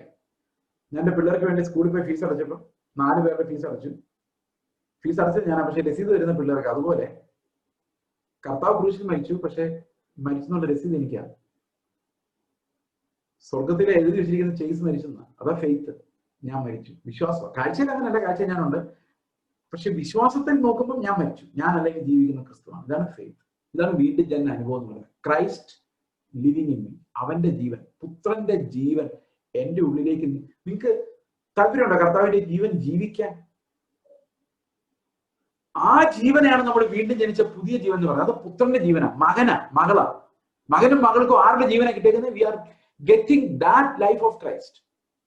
ഇതാണ് സർക്കംസിഷൻ, പാപത്തിന്റെ മുറിച്ചുകളയലിന്റെ ഒരു ഭാഗം. രണ്ടാമത്തെ പ്രധാനപ്പെട്ട കാര്യം അവിടെ നമ്മൾ വീണ്ടും ജനനത്തെ കുറിച്ച് മനസ്സിലാക്കേണ്ടത്, കഠിനമായ ഹൃദയത്തെ അവൻ മുറിച്ചു മാറ്റുന്നു എന്നുള്ളതാണ്. നമ്മളത് വായിച്ച കൽമനം. പഴയൊരു പാട്ടാ. പഴയ പാട്ടുകളൊക്കെ ഭയങ്കരമായിട്ടോ, ഇന്നത്തെ പാട്ടുകൾ പാടാതിരിക്കുന്ന. പഴയ പാട്ടിനകത്തൊരു പാട്ട് ഇങ്ങനെയാണ്: കാൽവരിയിൽ തൂങ്ങും യേശുവേ കാൺ, കൽമനം മാറ്റി നിന്നെ രക്ഷിപ്പാൻ. പഴയ പാട്ട് ആരും പാടാറില്ലേ? ആർക്ക് വേണം കാൽവരിയിൽ തൂങ്ങുന്ന യേശുവേ? ഈ കൽമനം എന്ന് പറഞ്ഞാൽ എന്താണെന്നറിയോ? ഞാൻ പറഞ്ഞുതരാം, അത് സിമ്പിൾ ആയിട്ട്. നമ്മുടെ ഒരു കർത്താവിനോടുള്ള ഒരു കഠിനഹൃദയം ഞാൻ പറഞ്ഞു. നിങ്ങൾ ഞായറാഴ്ച ഇന്ന് വർഷിപ്പ് കൂടിയല്ലേ എല്ലാവരും കൂടി കാണും. നിങ്ങളുടെ ചർച്ചയിൽ നിന്നുള്ളവരാണ് നിങ്ങൾ എല്ലാവരും എനിക്കറിയില്ല. Could be A wider audience. ഏത് ചർച്ചിലായാലും നിങ്ങൾ ഇന്ന് ആരാധനയിൽ കൂടിയപ്പോൾ ഒരുപക്ഷെ ആരാധന നയിച്ചയാൾ പറഞ്ഞു കാണിയല്ലേ, കഴിഞ്ഞ ഒരാഴ്ച ഒട്ടക്കാലം മുഴുവൻ പറഞ്ഞില്ലേ? പറഞ്ഞിട്ടോ? ഡെഫിനറ്റ്ലി പറഞ്ഞാണ്. നമ്മെ ക്ഷേമമായി പരിപാലിച്ചു പറഞ്ഞില്ലേ? തീർച്ചയായിട്ടും പറഞ്ഞാണ്, പറയാതിരിക്കില്ല. ഇനി മാസാവസാനത്തെ സൺഡേ ആണെങ്കിലോ, ഈ കഴിഞ്ഞ ഒരു മാസക്കാലം എന്ന് പറയുമ്പോൾ ഇത്തിരി വൈബ്രേഷൻ കൂടും. കാരണം കുറച്ചുകൂടെ ദിവസം ഉണ്ടല്ലോ. വർഷാന്തി മീറ്റിംഗ് ആണെങ്കിലോ നമ്മൾ പറയും ഈ ഒരു വർഷക്കാലം മുഴുവൻ. ഇനി ഇതിനേക്കാളൊക്കെ ഒത്തിരി നന്മയുള്ളവരുണ്ട്, അല്ല നന്ദിയുള്ളവരുണ്ട്. അവർ പറയും ഇത്രത്തോളം. എല്ലാം ഭയങ്കര വൈബ്രേഷൻ. കാലം കൂടുന്തോറും വൈബ്രേഷൻ കൂടി കൂടി വരും. ഈ ഇത്രത്തോളം എന്ന് പറയുന്നതിന്റെ പൊരുൾ എന്താണെന്ന് വെച്ച് കഴിഞ്ഞാൽ, ഈ 1970-60 മുമ്പ് കേരളത്തിൽ ഭയങ്കര ക്ഷാമമായിരുന്നു. അമേരിക്കൻ മാവ് കൊണ്ടും അമേരിക്കൻ ഇറക്കുമതി ചെയ്യുന്ന മാവ് കൊണ്ടൊക്കെ ജീവിച്ചു പോയൊരു കാലം ഉണ്ടായിരുന്നു. അമേരിക്കൻ മാവ് എന്ന് വിളിച്ചത് സാധനം. നമുക്ക് അങ്ങനെയൊക്കെ ആയിരുന്നു ജീവിതം ഉണ്ടായിരുന്നു, ഉപ്പുമാവ് ഒക്കെ കഴിച്ചത്. അന്നത്തെ പരിതാപാവസ്ഥ വെച്ച് നോക്കിയാൽ ഇന്ന് കർത്താവ് ഒത്തിരി അനുഗ്രഹിച്ചിട്ടുണ്ട്. നമുക്കിന്ന് ഒന്നിനും കുറവില്ല. അതോർത്തായി പറയുന്നത്. ഇത്രത്തോളം നടത്തി എന്റെ വീട് നോക്കിയെന്ന് എനിക്ക് വീട് പണിയാൻ അവസരം തന്നെ. ഈ ഫെയ്ത്ത് എന്ന് പറയുന്ന ഒരു പ്രത്യേക തരം ഫെയ്ത്താണ്. ഞാൻ അതൊന്ന് വിശദീകരിക്കാം. ഞാനും പൗലോസും കൂടെ, ഞാൻ പല സ്ഥലത്ത് പറഞ്ഞിട്ടുണ്ട് എക്സാമ്പിൾ, പക്ഷെ നിങ്ങൾ കേട്ടിട്ടുണ്ടോ? ഞാനും പൗലോസും കൂടെ കർത്താവിന്റെ ബീമാ സീറ്റിന് മുമ്പിൽ പ്രതിഫലം വാങ്ങിക്കാൻ വേണ്ടി പോയി നിൽക്കാന്ന് വിചാരിച്ചു. അപ്പൊ പൗലോസിനോട് കർത്താവ് ചോദിച്ചു, പൗലോസ് നീ വിശ്വാസിയാണോ? ഒരു സമയം എന്താ വിശ്വസിച്ച്? ഞാൻ നല്ല പോലെ ഒരു തോട്ടം തിരിച്ചു, വിശ്വാസം കാത്തു, നീതിയുടെ കിരീടം. അപ്പൊ കർത്താവ് പറഞ്ഞു, ഓക്കെ, നിനക്ക് നീതിയുടെ കിരീടം, വിശ്വാസത്താൽ നീ നീതി പ്രാപിച്ചിരിക്കുന്നു, കിരീടം എടുത്തല്ലോ. അടുത്തത് ഞാൻ ചേച്ചിയുടെ കർത്താവ് ചോദിക്കുകയാണ്, ചേച്ചി നീ വിശ്വാസിയാണ്? അതെ. നീ എന്താ വിശ്വസിച്ചത്? നീ എന്നെ അനുദിനം നടത്തും എന്ന് ഞാൻ വിശ്വസിച്ചു കർത്താവ്. ഓക്കെ. രോഗം വന്നു, എനിക്കറിയാമായിരുന്നു നീ എനിക്ക് സൗഖ്യം വരുത്തും, അതുകൊണ്ട് ഞാൻ ഒരു ആശുപത്രിയും പോയില്ല. കർത്താവെ നീ രോഗസൗഖ്യം വരുത്തുമെന്ന് ഞാൻ വിശ്വസിച്ചു, എന്റെ രോഗങ്ങളിൽ നിന്നെല്ലാം നീ എന്നെ വിടുവിച്ചു. ഓക്കെ, സന്തോഷം, സ്തോത്രം. എനിക്കൊരു വീടില്ലായിരുന്നു, നീ എനിക്ക് വീട് തന്നു. മിനിസ്റ്ററി ഇല്ലായിരുന്നു, മിനിസ്റ്ററി തന്നു. എനിക്ക് മക്കളില്ലായിരുന്നു, മക്കളെ തന്നു. അവരെ സെറ്റിൽ ചെയ്യിപ്പിക്കണേ എന്ന് ഞാൻ പ്രാർത്ഥിച്ചു. അമേരിക്കയിൽ തന്നെ അവരെ സെറ്റിൽ ചെയ്യിപ്പിച്ചു. എത്രത്തോളം നടത്തിയ നീ വിശ്വസ്തനായ ദൈവം. കർത്താവ് പറഞ്ഞു, ഓക്കെ, എല്ലാം ശരിയാണ്. ഓക്കെ, ശരി, പോയിക്കോ. അപ്പം ഞാൻ ചോദിക്കും, കർത്താവെ അപ്പൊ നീതിയുടെ കിരീടം? കർത്താവ്, നീ ചോദിച്ചതല്ല ഞാൻ നിനക്ക് തന്നു. അവൻ ചോദിച്ചു, അവൻ കൊടുത്തു. നീ എന്തൊക്കെയാ ചോദിച്ചത്? നീ ചോദിച്ചതല്ല, ഈ ലോകത്തിന്റെ കാര്യങ്ങളായിപ്പോയി. നീ ഒരു കാറിന് വേണ്ടി ചോദിച്ച ഓർമ്മയുണ്ടോ? നിന്റെ കാർ ചെറുതാണ്, അവിടെ നടുവേദനയാണ്, വലിയ കാർ വേണമെന്ന് പറഞ്ഞ് പ്രാർത്ഥിച്ച ഓർമ്മയുണ്ടോ? കാര്യം നിലവിളിച്ചില്ലേ? ശരിയാ കർത്താവെ, ഞാൻ കാർ തന്നു. അതിന് നീ നന്ദി പറഞ്ഞു. ഓക്കെ, പാസ്റ്ററെ കൊണ്ട് പ്രാർത്ഥിപ്പിക്കുകയും ചെയ്തു, സ്തോത്രത്തിന് പൈസയും കൊടുത്തു. അതൊക്കെ ശരിയാ കർത്താവ്. ആ കാർ വിറ്റാണല്ലോ നീ ഇവിടെ വന്നത്. അതെ കർത്താവ്. നീ ഇങ്ങ് പോന്നു, കാർ അവിടെ കിടന്നു. നീ പ്രാർത്ഥിച്ച് മേടിച്ച എല്ലാ കാര്യങ്ങളും അങ്ങനെയായിരുന്നു. എല്ലാം അവിടെ കിടന്നു. മിനിസ്റ്ററി ഇങ്ങോട്ട് വന്നില്ല. കെട്ടിടം പണിത് ഇങ്ങോട്ട് വന്നില്ല. നിന്റെ പിള്ളേർ അമേരിക്ക പോയത്, സ്വർഗത്തിൽ 5 പൈസ പോയതുണ്ടായില്ല. വിശ്വാസി ജീവിയായിരുന്നു. എല്ലാരും പറഞ്ഞു അച്ചായന്റെ വിശ്വാസം ഭയങ്കര എന്ന് പറഞ്ഞു. ശരിയാ, പക്ഷെ വിശ്വാസം ഒന്നും രക്ഷിച്ചില്ല. വയറുവേദന മാറ്റാൻ വേണ്ടി പ്രാർത്ഥിച്ചു, വയറുവേദന മാറി, പക്ഷെ അതുകൊണ്ട് സ്വർഗത്തിൽ പോയില്ല. വയറുവേദന മാറിയതേ ഉള്ളൂ. കടഭാരം മാറ്റുന്ന ദൈവം വൈബ്രേഷനോട് പറഞ്ഞു, കടഭാരം മാറി, പക്ഷെ സ്വർഗത്തിൽ പോകുന്ന വിശ്വാസം അതായിരുന്നില്ല. അതുണ്ടായില്ല. അതാരും പ്രസംഗിച്ചുമില്ല, അത് കേട്ടുമില്ല. സഭയിൽ 60 വർഷമായിരുന്നു, ഇത് കേട്ടില്ല, വീണ്ടും ജനിച്ചില്ല. രക്ഷാകരമായ വിശ്വാസം എന്തെന്ന് മനസ്സിലായില്ല. കഠിനഹൃദയത്തെ കുറിച്ച് ഞാൻ പറയുന്നത്. ഞാൻ കർത്താവിനോട്, കർത്താവ് ഇത്രത്തോളം നീ നടത്തി. ഇപ്പൊ കർത്താവ് 2000 വർഷങ്ങൾക്ക് മുമ്പ് നീ മരിക്കേണ്ട കൊലമരത്തിൽ ഞാൻ നിനക്ക് വേണ്ടി അവസാനത്തുള്ള രക്തം വരെയും കൊടുത്ത് എന്റെ പ്രാണനെ ഞാൻ നിനക്ക് തന്നു. നിനക്ക് ഓർമ്മയുണ്ടോ? ഇപ്പൊ കർത്താവ് ഇപ്പൊ ഞാൻ പറയും, കർത്താവ് ഇപ്പം ഈ സൂമിലാ കർത്താവ് എല്ലാം, അതുകൊണ്ട് അങ്ങനെ ശരിക്കും ഓർക്കാൻ പറ്റുന്നില്ല. അല്ലെങ്കിൽ ഞങ്ങൾ കർത്തൃമേശ എടുക്കുമ്പോൾ ശരിക്കും ഓർക്കുമായിരുന്നു. ഇപ്പൊ അതും പറ്റാറില്ല. പക്ഷെ എന്റെ ഹൃദയം നന്ദിയാൽ നിറയുന്നത്. എന്റെ അയൽവക്കത്തെ ആൾക്കാരെല്ലാം കൊറോണ പിടിച്ചപ്പോ എന്നെ മാത്രം അതിൽ നിന്ന് രക്ഷിച്ച് ഓർത്തു കഴിഞ്ഞാൽ എനിക്ക് എന്റെ പ്രിയ സഹോദരങ്ങളെ, ഇത് കർത്താവിന് അസ്വസ്ഥത ഉണ്ടാക്കുന്ന ഒരു നന്ദി പറച്ചില്ല. ഇതിൽ ഏറ്റവും കൂടുതൽ അസ്വസ്ഥത ഉണ്ടാക്കുന്ന ഒരു കാര്യം എന്താണെന്നറിയോ? നമ്മൾ ഈ ഞായറാഴ്ച വന്നിട്ട് അടിക്കുന്ന വേറൊരു ഡയലോഗ് ഉണ്ട്. എന്റെ പ്രിയ സഹോദരങ്ങളെ, യൗവനക്കാർ, നിങ്ങൾ ദയവായിട്ട് ഈ ഒരു വഞ്ചനക്കകത്ത് പെടരുത്. ഈ ലോകത്ത് ഒന്നും നിങ്ങളെ മോഹിപ്പിക്കുന്നുണ്ടാകരുത്. ഏത് പ്രവാചകം കൊണ്ട് നിങ്ങളെ മോഹിപ്പിച്ചാലും, let me challenge you, you will be falling into a deep pit from where you cannot climb up. കർത്താവിന്റെ പറയാണ് ഞായറാഴ്ച വന്നിട്ട്, കർത്താവ് കഴിഞ്ഞ ആഴ്ച ഒട്ടക്കാലം അനേകം ആളുകൾ ഈ ലോകത്ത് നിന്ന് മാറ്റപ്പെട്ടു. പല ആളുകളും ആശുപത്രി കിടക്കുമ്പോൾ എനിക്ക് ജീവനുള്ളവരുടെ ദേശത്ത് നിന്നെ സ്തുതിപ്പാനൊരു അവസരം. എന്താ നമ്മൾ ശരിക്കും കർത്താവിന് പറഞ്ഞതറിയോ? കർത്താവ് ഒത്തിരി വിശുദ്ധന്മാരെ നീ ഈ ദിവസങ്ങളിൽ നിന്നോട് ചേർത്തു. അനേകം ആൾക്കാർ നിന്റെ ഭവനത്തിലേക്ക് മടങ്ങിപ്പോയി വേല പൂർത്തിയാക്കി. എന്നെ മാത്രം ഇവിടെ ഇട്ടതിന് എത്ര നന്ദി പറഞ്ഞാലും നിന്റെ അടുത്ത് കൊണ്ടുപോകാതിരുന്നതിന്റെ നന്ദി പറഞ്ഞാലും തീരത്തില്ല. കർത്താവ് എന്നാ പറഞ്ഞത്? കഠിന ഹൃദയം. അവൻ നമുക്ക് വേണ്ടി മരിച്ചത് മറന്നു പോകുന്ന ഹൃദയം. പൂർവ്വകാലത്തെ പാപങ്ങളുടെ ശുദ്ധീകരണം മറന്നു പോകുന്ന കുരുട്ട് കണ്ണുള്ളത് എന്തുകൊണ്ടാണ്? നമ്മുടെ കണ്ണ് തുറക്കാത്തതുകൊണ്ട്. We are not born again. Most of us are not even concerned about eternal life. നമുക്ക് അറിഞ്ഞുകൂടാ അങ്ങനെ ഒരു കാര്യമുള്ള കാര്യം. there is no assurance. അപ്പൊ നമ്മുടെ പിള്ളേർ അടുത്ത ജനറേഷനിൽ എന്ത് പഠിപ്പിക്കും? ഇന്ന് തന്നെ അവർക്ക് അറിയാൻ മേല എങ്ങനെ വീണ്ടും ജനിക്കുന്നത്. അടുത്ത ജനറേഷനോട് ഇത് എങ്ങനെ? എന്റെ പ്രിയ സഹോദരങ്ങളെ, എന്റെ ദൈവം എനിക്ക് ഏറ്റവും വലിയ കൃപയാണ്. പെന്തക്കോസ്തിൽ സ്നാനപ്പെടുന്നതിന് മുമ്പ് വീണ്ടും ജനിക്കാൻ കർത്താവ് എനിക്ക് ഒരു അവസരം തന്നു. 96 ഞാൻ സ്നാനപ്പെടുന്നത്. അതുകൊണ്ട് ഈ വീണ്ടും ജനനം എന്താണ് എനിക്ക് കർത്താവ് വെളിപ്പെടുത്തി തന്ന എന്റെ ദൈവത്തിന്റെ മഹാകൃപയെന്ന് ഞാൻ വിചാരിക്കുന്നു. Otherwise I would have become a Pentecostal with all this righteousness but not born again. എന്തൊരു കഷ്ടമായിരുന്നു. ഇത് ഇത്തിരി കഠിനമായി പോയെന്ന് എനിക്കറിയാം. പക്ഷെ നിവൃത്തി ഇല്ലാത്തതുകൊണ്ട് പറയാതിരിക്കാൻ പറ്റില്ല. കാരണം ഇന്ന് സന്ധ്യ കഴിഞ്ഞാൽ നേരം എടുക്കുമ്പോൾ കർത്താവ് നമ്മളിവിടെ ഉണ്ടാവുമെന്ന് അറിയില്ല. ആരും പിന്തള്ളപ്പെട്ടു പോകാതിരിക്കാൻ വേണ്ടിയാണ് വീണ്ടും ജനനത്തെ കുറിച്ച് ഞാൻ പിന്നെ ആവർത്തിക്കുന്നത്. I wish I could have got one more hour, but that's not possible because at 8:15 I have to go to another meeting. Okay. അപ്പോൾ ഈ വീണ്ടും ജനിപ്പിക്കുന്ന എന്തിനാ? കർത്താവ് എന്തിനാ ഇങ്ങനെ നമ്മളെ കഴുകി എന്ത് വില കൊടുത്താലേ? ഞാൻ ഈ നന്ദി പറയുന്ന കാര്യം പറഞ്ഞ ഒരു കാര്യം പറയും. ജനുവരി മാസത്തിൽ ഈ കൊറോണ വരുന്നതിന്റെ ജസ്റ്റ് മുമ്പ്, ഈ കൊറോണ ഏറ്റവും കൂടുതൽ അനുഗ്രഹിച്ച ഒരു ദേവദാസനാണ് ഞാൻ. കൊറോണയുടെ ഈ കാലഘട്ടം ഒത്തിരി പേര് കഷ്ടങ്ങളിലാണെന്ന് എനിക്കറിയാം. ഞാൻ അവരുടെ കഷ്ടങ്ങളെ ഓർക്കുന്നു. നാളെ എനിക്കത് വരാം, മരണത്താൽ മാറ്റപ്പെടാം, രോഗം വരാം. It's possible for everyone because we have a heaven. അതാർക്കും എടുത്ത് മാറ്റാൻ പറ്റില്ല. ഈ ലോകത്തെ ജീവിതം കുറച്ച് നാളേ ഉള്ളൂ. അത് എങ്ങനെയായാലും I don't care about that. പക്ഷെ ഒരു വലിയ കാര്യം ഈ കാലഘട്ടത്തിൽ സംഭവിച്ചു. ഞാൻ 7ഓളം രാജ്യങ്ങളിൽ സന്ദർശിക്കേണ്ടതായിരുന്നു, അമേരിക്ക ഉൾപ്പെടെ. ഈ ഒരു 7 മാസത്തിൽ എവറിത്തിങ് വാസ് ക്യാൻസൽഡ്. പക്ഷെ ഒരു വലിയ ബ്ലെസ്സിംഗ് ആയി മാറിയത് ഈ വചനം. അത് ഞാനിങ്ങനെ യാത്ര ചെയ്യുമായിരുന്നെങ്കിൽ എത്ര പേരോട് സംസാരിക്കുമായിരുന്നോ അതിനേക്കാൾ 1000 ഇരട്ടി ആളുകളോട് വചനം സംസാരിക്കാൻ കർത്താവ് ഈ ദിവസങ്ങളിൽ സഹായിച്ചു. Point number 1. പോയിന്റ് നമ്പർ 2, വചനം ധ്യാനിക്കാൻ എനിക്ക് ഒത്തിരി സമയം തോന്നുന്നു. മാത്രമല്ല മിനിസ്ട്രി എന്താണെന്ന് കർത്താവ് എന്നെ പഠിപ്പിച്ചു. അത് കൊറോണയ്ക്ക് മുമ്പാണ് കർത്താവിനെ സംസാരിച്ചു തുടങ്ങിയത്. ഞാൻ ഒരു ദിവസം കർത്താവിനെ ഇങ്ങനെ പറഞ്ഞു, കർത്താവ് അന്ത്യകാലത്ത് എനിക്ക് നിന്നെ പ്രഘോഷിക്കാൻ ഒരു മിനിസ്ട്രി തന്നതിനായിട്ട് സ്തോത്രം. ഞാൻ ഈ ജനുവരി മാസത്തിൽ 2020 ജനുവരിയിൽ, അന്ന് വുഹാനിൽ വരുന്ന ഈ വൈറസ് ഇങ്ങോട്ടൊന്നും ഇത്രയും വ്യാപിക്കുന്നൊന്നും അറിയാൻ വയ്യാത്ത കാലം. അപ്പൊ ഞാൻ കർത്താവിനോട് ഇങ്ങനെ പറഞ്ഞു, കർത്താവിനോട് പറഞ്ഞു, നിനക്കൊരു മിനിസ്ട്രി തരാൻ എനിക്ക് ഒരു ചെലവുണ്ടായിരുന്നില്ല. എൻ്റെ ഒരു ഡിസിഷനായിരുന്നു തന്നു. പക്ഷെ നിനക്ക് ജീവൻ തരാൻ ഞാൻ നിനക്ക് പകരം ആ കാൽവരി കുരിശിൽ മരിക്കേണ്ടി വന്നു. നീ അതോർത്ത് മാത്രം സ്തോത്രം ചെയ്താൽ മതി. കാരണം പുൽപ്പിറ്റിന് പുറകിലായാലും വീട്ടിലായാലും കട്ടിലിരിക്കുവാണെങ്കിലും നിനക്ക് പുകഴാൻ ക്രിസ്തുവിന്റെ ജീവനല്ലാതെ വേറെ ഒന്നിന്റെ ആവശ്യമില്ല. ശുശ്രൂഷിക്കുന്നുണ്ടോ ഇല്ലയോ, കിടക്കുവാണോ, തളർന്ന് കിടക്കുവാണോ, രോഗിയാണോ, നോ പ്രോബ്ലം. ഒറ്റ കാര്യത്തിൽ നമുക്ക് റിജോയ്സ് ചെയ്യാം, his life is in me. അവന്റെ ജീവനാണ്, പുത്രന്റെ ജീവനാണ് നമ്മിൽ വ്യാപരിക്കുന്ന. ആർക്കും എടുത്തുകൂടാത്ത സ്വർഗത്തിലെ അവകാശം അവൻ എനിക്ക് വിശ്വാസത്താൽ കൃപയാൽ ദാനമായി തന്നിട്ടുണ്ട്. I take hold of that promise, not any promise of this earth. ഈ ലോകത്തിലെ വാഗ്ദത്തങ്ങളിലല്ല. That's wrong. If you think about that, ഇവിടെ ഒരു വാഗ്ദത്വമില്ല.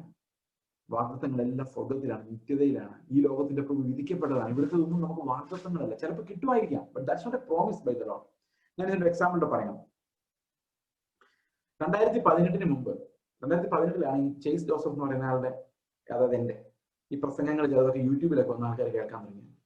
I did not put it. എനിക്കൊരു യൂട്യൂബ് ചാനലൊന്നും ഇല്ല. ഞാൻ ആളുകളുടെ മുഖം നോക്കാതെ പ്രസംഗിക്കാറില്ല. കാരണം I don't speak in studios. YouTube channel, YouTube വഴി ലൈവ് ഒന്നും എനിക്ക് പറ്റില്ല. എനിക്ക് അത് ചെയ്യുന്നവരെ ഞാൻ വിമർശിക്കുകയല്ല, but it's not possible for me. അപ്പൊ 2017 എന്നെ ആർക്കും അങ്ങനെ അറിയാൻ വയ്യാതിരുന്ന ഒരു കാലഘട്ടം ഒരു പ്രവാചകൻ എന്നോട് പറഞ്ഞു, നിങ്ങൾക്ക് എയറോപ്ലെയിനിൽ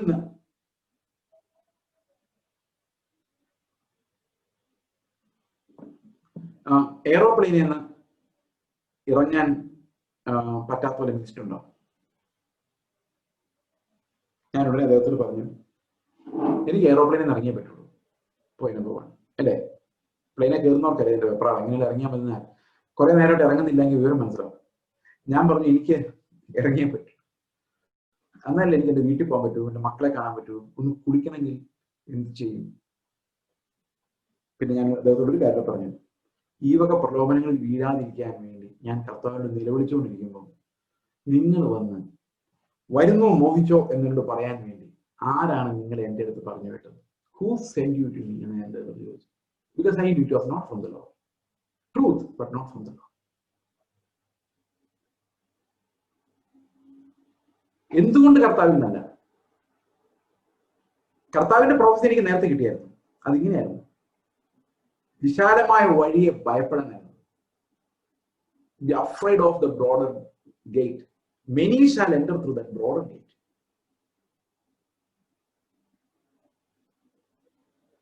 അതായിരുന്നു കർത്താവിന്റെ ശബ്ദം എന്നോട്.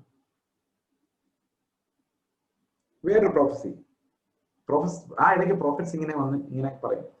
എനിക്കിപ്പോ ഒരു കാര്യം മനസ്സിലായി, ഇവരാരും ഒരു ഇടുക്കുവഴി കാണിച്ചു തരുന്നില്ല.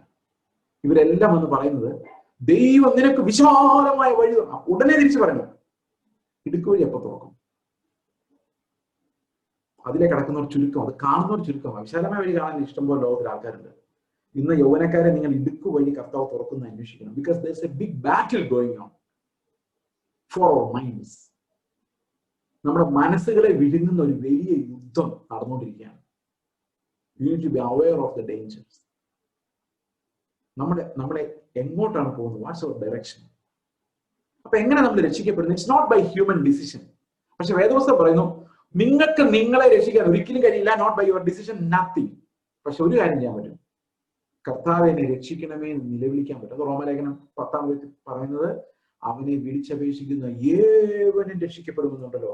തന്നെ വിളിച്ചപേക്ഷിക്കുന്ന ഏവനെ രക്ഷിക്കാൻ തക്കവണ്ണം സമ്പന്നനാകുന്നു. എന്തുകൊണ്ടറിയാം?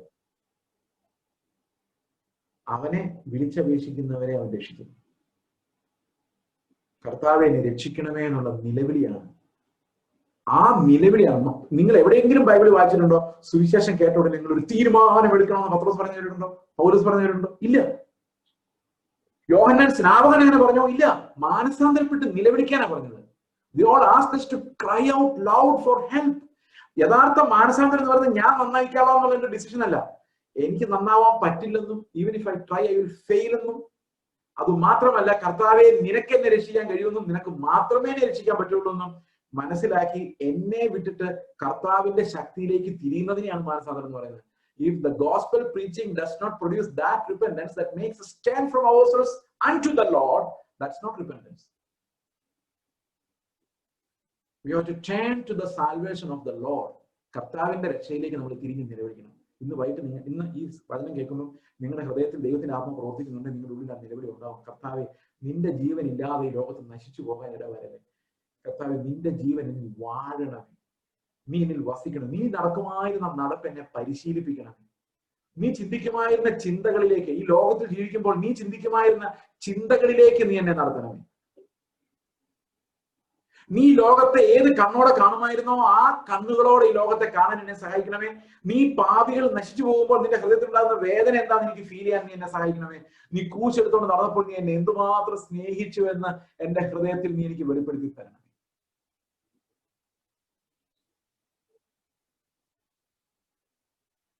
ഇത് നമ്മുടെ ഉള്ളിൽ നിന്ന് വരണം. എനിക്ക് വരുത്താൻ പറ്റില്ല.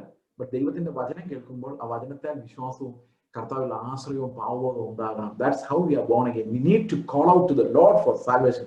അവനെ വിളിച്ചപേക്ഷിക്കാതെ തീരുമാനമെടുത്തു ഒരു മനുഷ്യനും ചർച്ചിൽ വന്നുകൊണ്ട് ഒന്നും രക്ഷിക്കപ്പെടാൻ പറ്റില്ല. If you have any question whether you are saved or not, ഇന്ന് കർത്താവിനോട് ചോദിക്കാം, കർത്താവെ നീ എന്നെ രക്ഷിക്കണമേ എന്ന് നിലവിളിക്കാനുള്ള ഒരു സമയമായിട്ട് നമുക്ക് ഇതിനെ എടുക്കാം. So when we are born again, what happens and what is the battle for our minds എന്ന് നമുക്കൊന്ന് ശ്രദ്ധിക്കാം. And that's about sanctification. ഇത് രണ്ടാമത്തെ ഭാഗമായിട്ട് ഞാനിത് ഒരു ചെറിയ പിക്ചർ ഞാൻ വരയ്ക്കാൻ ശ്രമിക്കാം. Can you enable sharing for me? എനിക്കിത് ഷെയർ ചെയ്യാനുള്ളൊരു പെർമിഷൻ തരാമോ? If it is possible.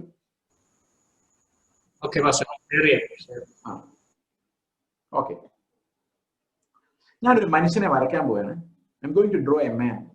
ഒറ്റ നോട്ടത്തിൽ മനുഷ്യനെ പോലെ കാണുകയില്ല, പക്ഷെ ഒന്നുകൂടെ സൂക്ഷിച്ച് നോക്കിയാൽ അത് മനുഷ്യനാണെന്ന് മനസ്സിലാവും. ശരിക്കും നോക്കിയാലേ മനുഷ്യനാണെന്ന് തോന്നുള്ളൂ. ഓക്കെ.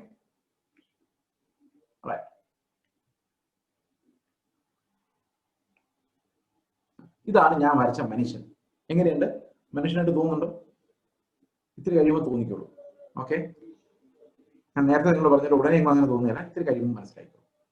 എന്നാ എങ്ങനെയാണ് ഇത് മനുഷ്യനാണെന്ന് ഞാൻ എന്തുകൊണ്ട് പറഞ്ഞു? റൈറ്റ്, ഇത്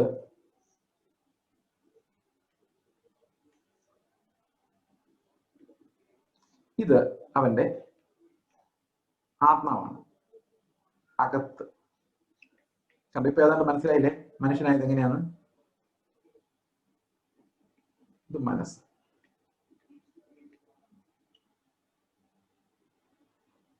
ഇത് ശരീരം.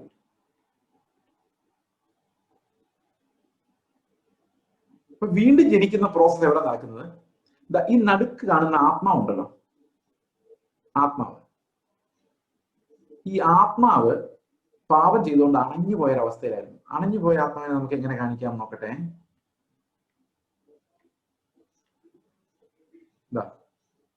ഇല്ലായിരുന്നു, ആത്മാവില്ലായിരുന്നു. നമ്മൾ അങ്ങനെയായിരുന്നു, മരണാവസ്ഥയിലായിരുന്നു. Spirit was dead. Spirit was dead എന്ന് പറഞ്ഞാൽ അർത്ഥം we could not communicate with the lord. ദൈവത്തിന്റെ ഒരു ശബ്ദം കേൾക്കാൻ പറ്റില്ല. പിന്നെ നമുക്ക് ആകെ ഉള്ളത് എന്ത് ശബ്ദം എന്നറിയോ? മനസ്സിന്റെയും ശരീരത്തിന്റെയും ശബ്ദങ്ങളാണ്. ഈ മനസ്സിന്റെയും ശരീരത്തിന്റെയും ശബ്ദം എന്താണ്? ഇത് തമ്മിലൊരു ഗവൺമെന്റ് ഉണ്ട്. ഇത് തമ്മിൽ ഒന്നിച്ച് പ്രവർത്തിക്കുന്ന ഒരു ഗവൺമെന്റ് ഉണ്ട്. ഈ ഒരു ഗവൺമെന്റ്, ഇത് തമ്മിലുള്ള ഈ കൂട്ടുകക്ഷി ഗവൺമെന്റിനെയാണ് നമ്മൾ ജഡം എന്ന് പറയുന്നത്. ഇതിനെയാണ് നമ്മൾ ജഡം എന്ന് പറയുന്നത്. ജഡം. ഇപ്പൊ നമ്മുടെ തീരുമാനമെടുക്കലുകളെല്ലാം ഈ ജഡത്തിലാണ് എന്ന് പറഞ്ഞു കഴിഞ്ഞാൽ mind and body works together to take our decisions. ഏത് കോഴ്സിനാണ് പഠിക്കേണ്ടത്? ബുദ്ധി അല്ലെ? മനസ്സ്. ഏത് ഷർട്ട് ഇടേണ്ടത്? ആരെയാണ് വിവാഹം കഴിക്കേണ്ടത്? അത് ശരീരവും മനസ്സും എല്ലാം കൂടെയാണ് തീരുമാനിക്കുന്നത്. ശരീരം എന്ന് പറയുന്ന ശരീരത്തിന്റെ വികാരങ്ങൾ, മനസ്സെന്ന് പറയുന്ന മനസ്സിൽ നമ്മൾ അക്വയർ ചെയ്തെടുക്കുന്ന കാര്യങ്ങൾ, ജനറ്റിക് കാര്യങ്ങൾ, ഇങ്ങനെയുള്ള കാര്യങ്ങൾ എല്ലാം ചേരുന്ന ആ സാധനത്തെയാണ് നമ്മൾ ജഡം എന്ന് പറയുന്നത്. നമുക്കറിയാൻ വയ്യാത്ത ഒരൊറ്റ കാര്യമുള്ളൂ, ദൈവത്തിന് എന്താ ഇഷ്ടം അത് മാത്രം അറിയില്ല. ദൈവം ആരാന്നറിയില്ല, ദൈവത്തിന്റെ വഴി അറിയില്ല, ഇടുക്ക് വഴി അറിയില്ല. നമുക്ക് 100,000 വഴികളിൽ ബുദ്ധിയുള്ള ഉണ്ടെങ്കിൽ നമ്മുടെ മനസ്സ് തുറന്നു തരും, പക്ഷെ ആത്മാവിന്റെ വഴി അറിയില്ല. ഇതാണ് നമ്മുടെ മരണാവസ്ഥ, ഡെഡ്നെസ് എന്ന് പറയുന്നത്. ഇനി ജീവൻ വരുമ്പോൾ എന്താ സംഭവിക്കും? നമ്മൾ മെഴുകുതിരി കത്തിച്ച് വെക്കാൻ വിചാരിച്ചോ, അത് അണഞ്ഞു പോയാൽ നമ്മൾ എന്ത് ചെയ്യും? വേറൊരു മെഴുകുതിരി കൊണ്ടുവന്ന് അതിന്റെ മുകളിൽ വെച്ച് അതിന് ജീവൻ കൊടുക്കും. അതുപോലെ എന്ത് സംഭവിക്കുന്ന വെച്ച് കഴിഞ്ഞാല് ദൈവത്തിന്റെ ആത്മാവ് വന്നിട്ട് നമ്മുടെ ആത്മാവിലേക്ക്, ദൈവത്തിന്റെ ആത്മാവ് ഒരു മെഴുകുതിരിയായിട്ട് സങ്കല്പിച്ചാൽ നമ്മുടെ ആത്മാവിലേക്ക് വരുമ്പോൾ ആ ആത്മാവിന്റെ ആദ്യ ദാനം നമുക്ക് ലഭിക്കുമ്പോൾ തന്നെ എന്ത് സംഭവിക്കുന്നു വെച്ചാൽ നമ്മുടെ അകത്ത് ജീവൻ വ്യാപിക്കും, ലൈഫ് ഉണ്ടാവും. ഇതിനെയാണ് നമ്മൾ വീണ്ടും ജനനം എന്ന് പറയുന്നത്. ദാറ്റ് മീൻസ് നമുക്ക് ഉള്ളിൽ നിന്ന് ദൈവത്തെ അറിയാം, പിതാവായി അറിയാം, അവന്റെ ഇഷ്ടങ്ങൾ അറിയാം, ക്രിസ്തു ആരാണെന്നറിയാം, അവൻ എന്താണ് ആഗ്രഹിക്കുന്നറിയാം, അവന്റെ വിശുദ്ധീകരണം എന്താണെന്നറിയാം, അവൻ എന്നെ കുറിച്ചുള്ള ലക്ഷ്യം എന്താണെന്നറിയാം, ഞാൻ എങ്ങനെ ജീവിക്കേണ്ടതെന്നുള്ള എന്റെ ആലോചന, എന്റെ ഉപദേഷ്ടാവ് എന്റെ ഉള്ളിൽ വരും. എന്നിട്ട് ഇനി സംഭവിക്കാൻ പോകുന്നതാണ് ബാറ്റിൽ ഫോർ ദ മൈൻഡ് എന്ന് പറയുന്നത്. മനസ്സിന് വേണ്ടിയുള്ള യുദ്ധം. ഈ മനസ്സിന് വേണ്ടിയുള്ള യുദ്ധത്തിൽ രണ്ട് പരസ്പരം എതിരിട്ട് നിൽക്കുന്ന രണ്ട് കാര്യങ്ങളാണ്. ഒന്ന് ജഡം, ഒന്ന് ആത്മാവ്. ഇത് രണ്ടും തമ്മിൽ യുദ്ധമാണ്. അങ്ങനെയാണ് ബൈബിൾ പറയുന്നത്. ഈ ജഡത്തിന്റെ ശക്തികൾ, ആത്മാവിന്റെ ശക്തി, ഇത് രണ്ടും തമ്മിലൊരു യുദ്ധമുണ്ട്. This is the real battlefield of our minds. അപ്പൊ ശരിക്കും ശരീരം, ഈ ഒരു government, I am sorry,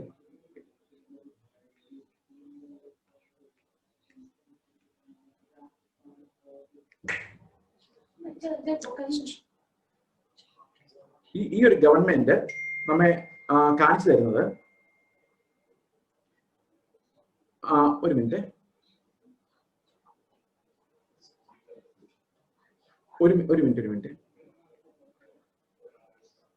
okay. ഈ ഒരു ഗവൺമെന്റ് എന്താ ശരിക്കും ചെയ്യുന്നതെന്ന് വെച്ച് കഴിഞ്ഞാല് നമ്മുടെ മനസ്സിനെ പിടിച്ചെടുക്കുക. ഏതാ? ഈ ശരീരം നമ്മുടെ മനസ്സിനെ പിടിച്ചെടുക്കുക. ഈ മനസ്സ് എന്തെല്ലാം കാര്യങ്ങളെ മനസ്സിലേക്ക് നമ്മൾ കയറ്റിവിടുന്നത്? കണ്ണിലൂടെ, ചെവിയിലൂടെ കേൾക്കുന്നത്, നമ്മുടെ ബുദ്ധി കൊണ്ട് മനസ്സിലാക്കി വെച്ചിരിക്കുന്ന ജഡത്തിന്റെ അനേകം കാര്യങ്ങളാലാണ് നമ്മൾ ഫെഡ് ആയിരിക്കുന്നത്, നിറഞ്ഞിരിക്കുക. ഒത്തിരി സൊല്യൂഷൻസ് നമ്മുടെ ജീവിതത്തെക്കുറിച്ച്, ഒത്തിരി സ്വപ്നങ്ങളുണ്ട്, ആഗ്രഹങ്ങളുണ്ട്. ഇങ്ങനെയാണ് നമ്മൾ ഫീൽ ആകുന്നത്. അതാണ് നമ്മുടെ ലൈഫ് എന്ന് പറയുന്നത്. പക്ഷെ ആത്മാവ് നമ്മുടെ ഉള്ളിലേക്ക് വന്നു കഴിയുമ്പോഴേക്കും ഈ മനസ്സ് രക്ഷിക്കപ്പെടാൻ, നമ്മുടെ ദേഹിയുടെ രക്ഷ, സാൽവേഷൻ ഓഫ് സോൾസ്, അത് ആരംഭിക്കുക പ്രോസസ്. അതിനാണ് നമ്മൾ വിശുദ്ധീകരണം എന്ന് പറയുന്നത്. ആത്മാവിൽ നിന്നുള്ള ശബ്ദങ്ങൾ കേട്ടാൽ മാത്രമേ നമുക്ക് വിശുദ്ധീകരണത്തിലേക്ക് പോകാൻ പറ്റുള്ളൂ. ഞാൻ ഇതിന്റെ ചെറിയ എക്സാമ്പിൾ നിങ്ങൾ പറയാം തീരുന്നതിന് മുമ്പ്. ഈ ഷെയറിങ് നമ്മൾ തൽക്കാലം അവസാനിപ്പിക്കുകയാണ്, കാരണം നിങ്ങൾക്ക് ഇതിന്റെ കാര്യം മനസ്സിലായല്ലോ. ഓക്കെ, അപ്പൊ ഈ ആത്മാവ് എന്താണ് ചെയ്യുന്നത്? ആത്മാവ് പതുക്കെ പതുക്കെ ദൈവത്തിന്റെ ചിന്തകൾ നമ്മുടെ മനസ്സിലേക്ക് തരികയാണ്. ഉദാഹരണത്തിന് എന്നോട് ഇപ്പൊ കർത്താവ് പറയാൻ വിചാരിച്ചോ, ചെയ്സേ നീ ഇന്ന് രാത്രി ജമ്മു ആൻഡ് കാശ്മീരിലോട്ട് പോകും, അടുത്ത നില സൂക്ഷിച്ച വരെ അവിടെയാണ് ആത്മാവ് പറയുക. അപ്പം ആത്മാവ് ആരുടെ പറയുന്നത്? മനസ്സിനോട് പറയുന്നത്. ഡിസിഷൻ എടുക്കുന്നത് മൈൻഡ് അല്ലേ? മനസ്സുകൊണ്ട് ഞാൻ തീരുമാനം എടുക്കണം, പക്ഷെ ആത്മാവിനോട് നിർബന്ധിക്കാം. പക്ഷെ മനസ്സിന് ഓൾറെഡി കുറച്ച് നോളജ് ഉണ്ട്, അതുകൊണ്ട് ഈ മനസ്സ് പല കാര്യങ്ങൾ കാൽക്കുലേറ്റ് ഒരു നിമിഷമുണ്ട്, അങ്ങനെ പെട്ടെന്ന് അനുസരിക്കാൻ പറ്റില്ല. മനസ്സ് ആലോചിക്കും, ഓ ജമ്മു ആൻഡ് കാശ്മീരിൽ പോയാൽ അവിടെ CBSE സ്കൂൾ ഉണ്ടോ, പിള്ളേരുടെ എഡ്യൂക്കേഷൻ ഉണ്ടാവും. ജമ്മു ആൻഡ് കാശ്മീരിൽ പോയാൽ മൊബൈൽ ഫോണിന് റേഞ്ച് ഉണ്ടോ, നാട്ടുകാരെ വിളിക്കാൻ പറ്റുമോ, പൈസ ആര് തരും, അവിടെ ബോംബ് സ്ഫോടനത്തിൽ ചത്തുപോയ എന്ത് ചെയ്യും?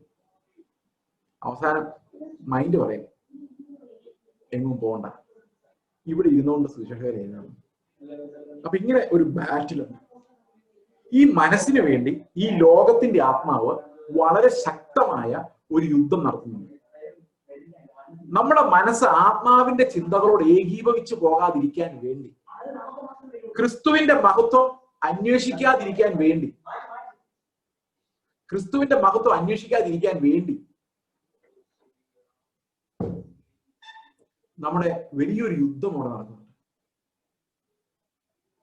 ഓക്കെ, ആ യുദ്ധത്തിൽ ഇന്നത്തെ ലോകത്തിലേക്ക് നമ്മൾ നോക്കിക്കഴിഞ്ഞാൽ യൗവന മനസ്സുകളെ മുഴുവൻ ഹൈജാക്ക് ചെയ്തിരിക്കുന്ന ഒരു ലോകത്തിന്റെ അധിപതിയുടെ സ്റ്റാമ്പ് നമുക്ക് കാണാൻ കഴിയും.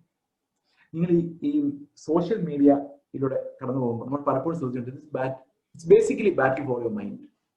നിങ്ങൾ യൂട്യൂബിൽ ഒരു വീഡിയോ കണ്ടു നോക്കി, പിന്നെ നിങ്ങൾ ആ കണ്ടതുപോലത്തെയുള്ള വീഡിയോസ് ഇഷ്ടം പോലെ വരും അല്ലെ? ഇത് ആരാ നിങ്ങൾക്ക് ഇട്ടു തരുന്നത്? The machine learns about your behaviour അല്ലെ? നിങ്ങൾ ക്രിസ്ത്യൻ മെസ്സേജ് കേട്ട് തുടങ്ങിയാൽ നിങ്ങളുടെ യൂട്യൂബ് എടുത്ത് നോക്കിയാൽ നിങ്ങളുടെ മെസ്സേജ് എന്തൊക്കെയാ വരുന്നത്? ക്രിസ്ത്യൻ മെസ്സേജ് കേൾക്കുന്ന ഒരാളാണെങ്കിൽ അത് മാത്രമേ വരുള്ളൂ.